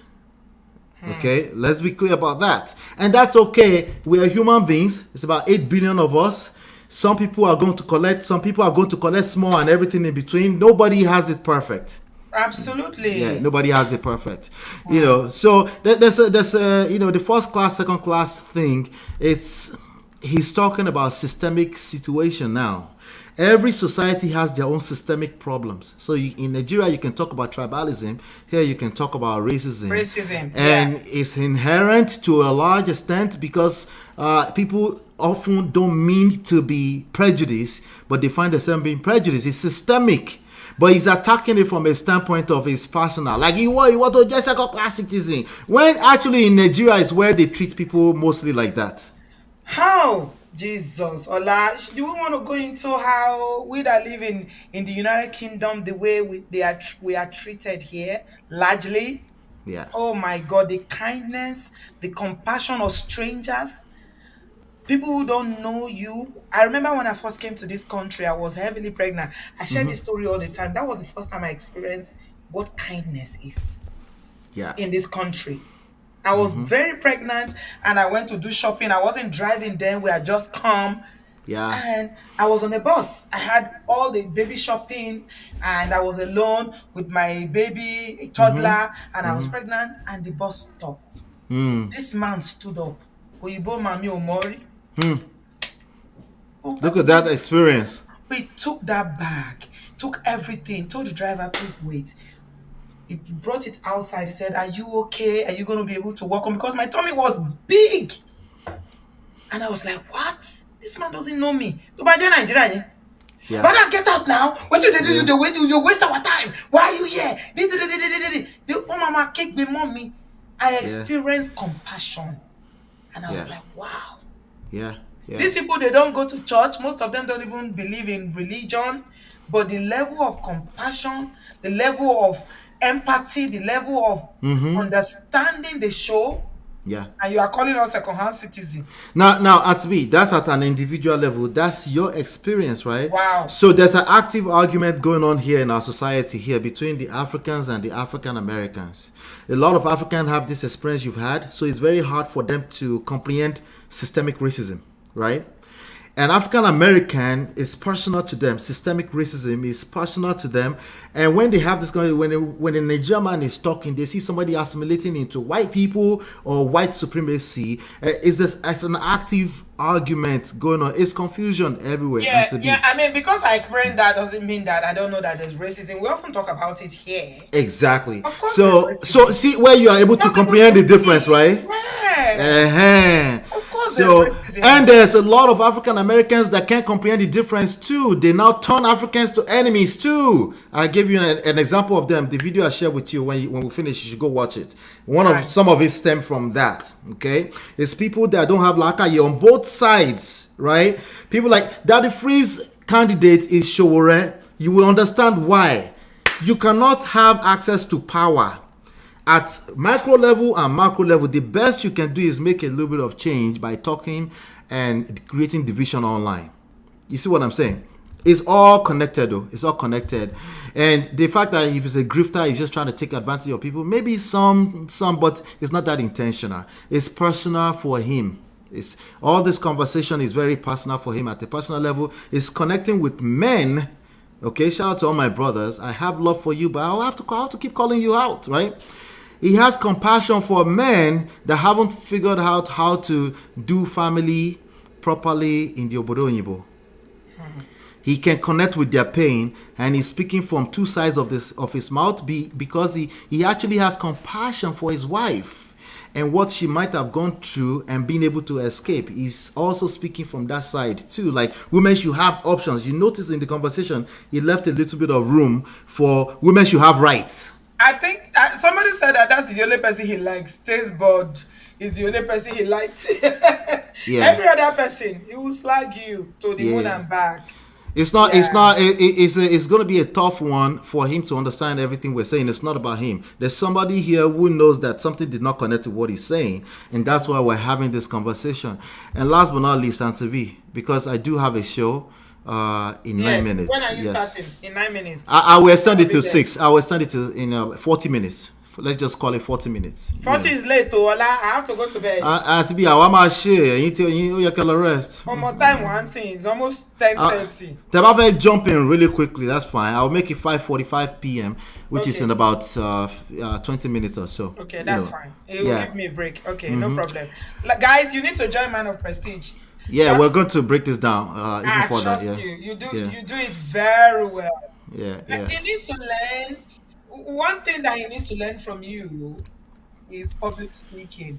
How to make your points, across without sounding like don't do it. To be fair to him, sometimes he will just let them para. And then at the end, they will just find a very nice balanced thing. Those moments is where you need to tap more into. Because this one, they will collect. Because there are people more enlightened in this regards than him. He will continue to collect, But last but not least, Auntie B, I wanted to make sure I spelled this out because a lot of this can be, shout out to Brother Ernest. You can see data for this information we're talking about. There's data. But particularly from a financial standpoint, right? When you have cash, okay, because one of his arguments is that people have cash, can buy cash. Cash. $1 million. Oga, cash is not king. Stop the cap. Okay, let's stop the cap completely. There are certain contexts where we can say cash is king. Is usually when there's crisis going on, when systems fail, right? You can say, you need safety nets. At least you have some cash. They call it liquidity in economy, right? You have some cash. Your money is not stuck in the marketplaces. But when systems are working, right? In systems that work, your money is in assets, right? Particularly historically, real estate, right? In the last 10 years in the US, right? Real estate, particularly residentials, have increased by 49% in value in the last 10 years. Inflation by 3% or thereabout, between 2 and 3%. Okay, so if you have cash, what that means in proper layman language, that if you have cash, if you store that cash and you were saving it for the past 10 years, right, that money has dropped in value in the other direction by at least 3%. Whereas somebody that had that money, if it's a good system where we can trust that nobody is going to steal all of Banana Island from Chief Adeleke, right, in that kind of system, that money would have grown in value by 50% in the last 10 years. The money in the bank is not yours. Just forget about cash. But it's only in Africa it's only in Africa that people brag about, I have this money in the bank, I have this money in the bank. Nah. Yeah, it's leverage. There are a few forms of leverage these days. There's people in your lasho, right? In Nigeria need human resources. We actually have humans. That's a good thing in that respect, right? But we don't know what to do with it. That's a different conversation, right? Yeah. Every country would like to have more people, right? And then there's also what we're talking about forms of leverage, building systems. You by yourself, Yoruba has all this wisdom. Absolutely. Yeah. But Mr. Freeze is disconnected from all of this. May God help him.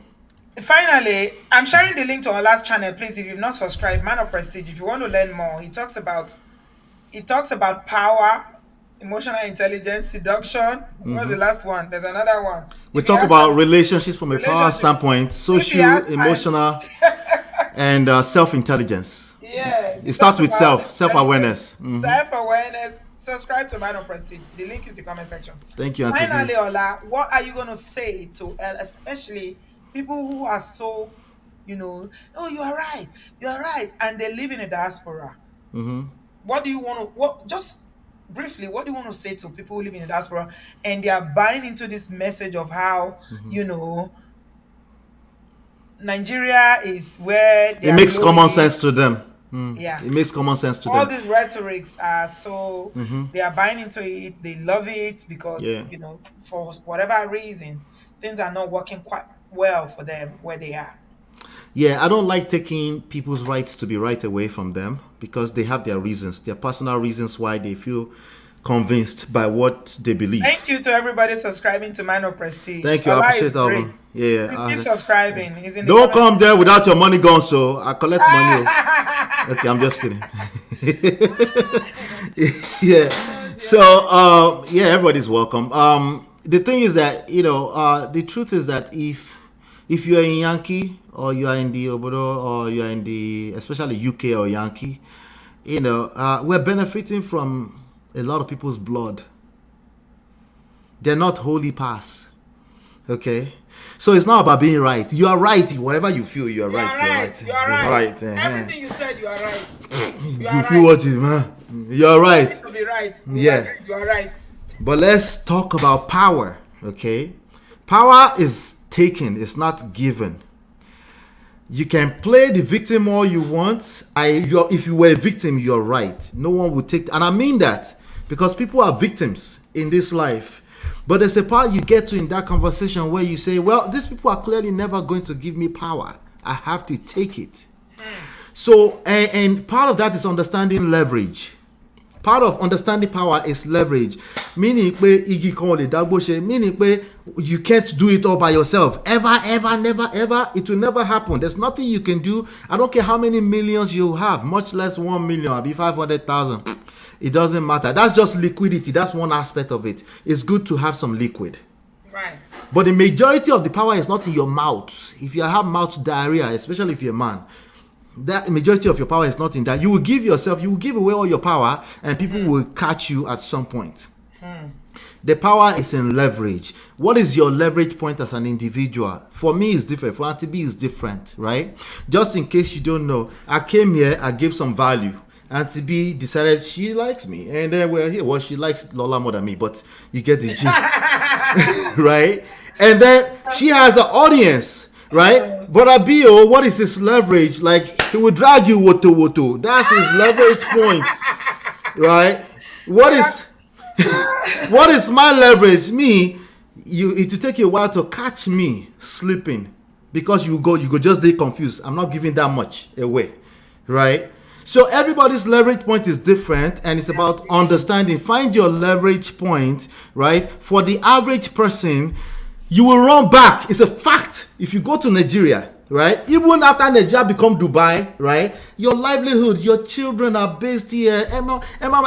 Brain. It's not going to happen. You're delusional at this point. But you can tap back into it. If you have it in you or something, you can tap back into the fact that there's opportunities. Because here, nobody is going to fix light. Light is already fixed.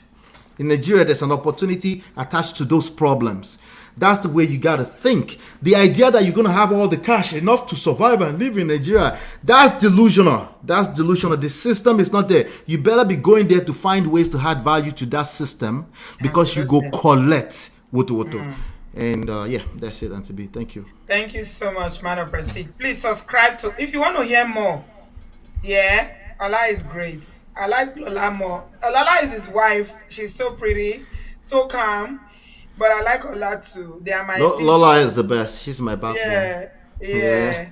I like them. I was coming here. Let me give you a secret. I was coming here with something else. She made me go and change. So you see, just so you know. You see what a lovely wife does. She said, "What is this?" And she was the one that got your attention when we were doing the show on Friday. Remember, you didn't even know. Yeah, I didn't know the show was going on. I was like, Ola, where are you? Go They're to dragging. this channel. Something's going on there.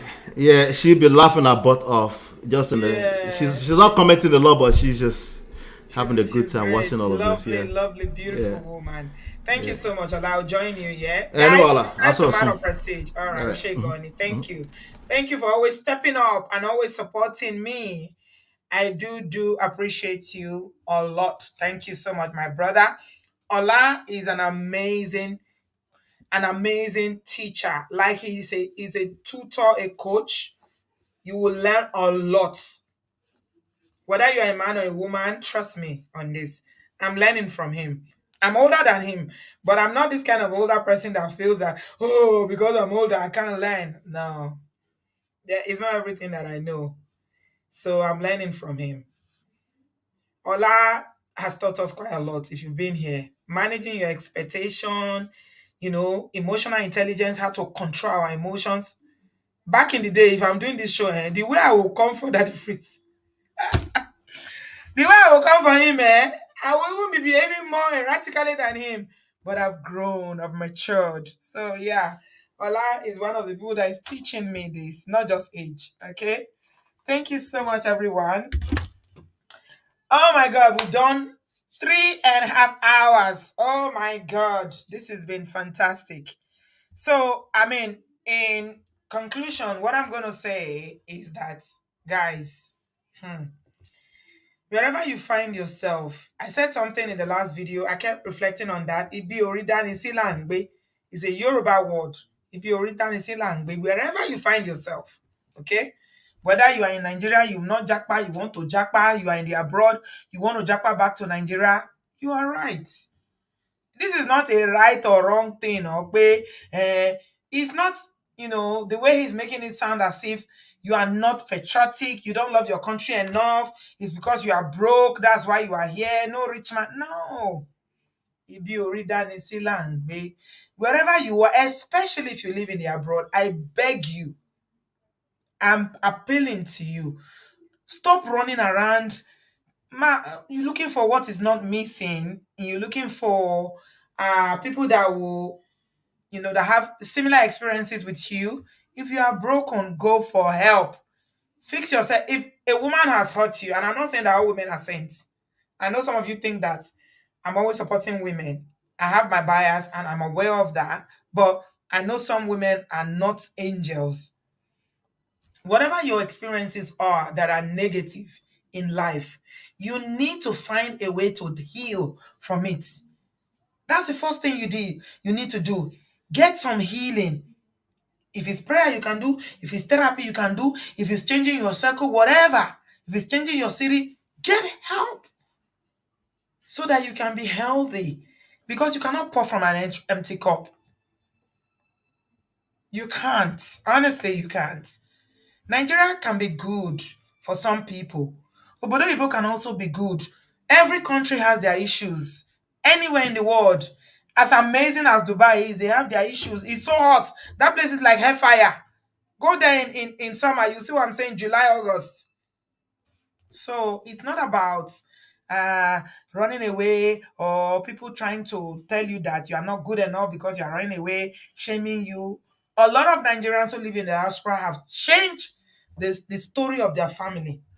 My makeup artist told me today she just recently brought two of her relatives abroad. Makeup artist. She's bought her father a car. People here, you bought your parents' houses. You've changed your family story. You don't need to feel bad about it. You've done well. Be gracious to yourself. Pat yourself in the back and say, you know what, child, I've done well. Life is a journey. It's a journey. It's not 100 kilometers. No, it's longer than that. So be gracious to yourself. Be kind to yourself. Don't allow anybody tell you, yeah, because you are poor. It's okay. Yeah, I'm poor. But now I can eat. I'm okay. I'm safe. I'm in a good place. And even if you want to relocate back to Nigeria, which is also all right, I often talk about how I would love to do that. That's fine.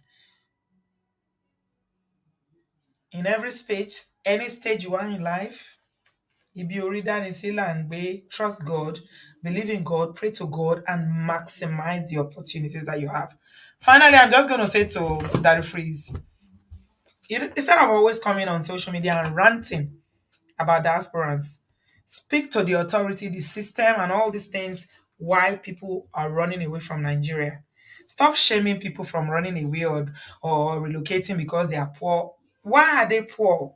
Why can a graduate not get a job after 10 years, after 5 years of graduating?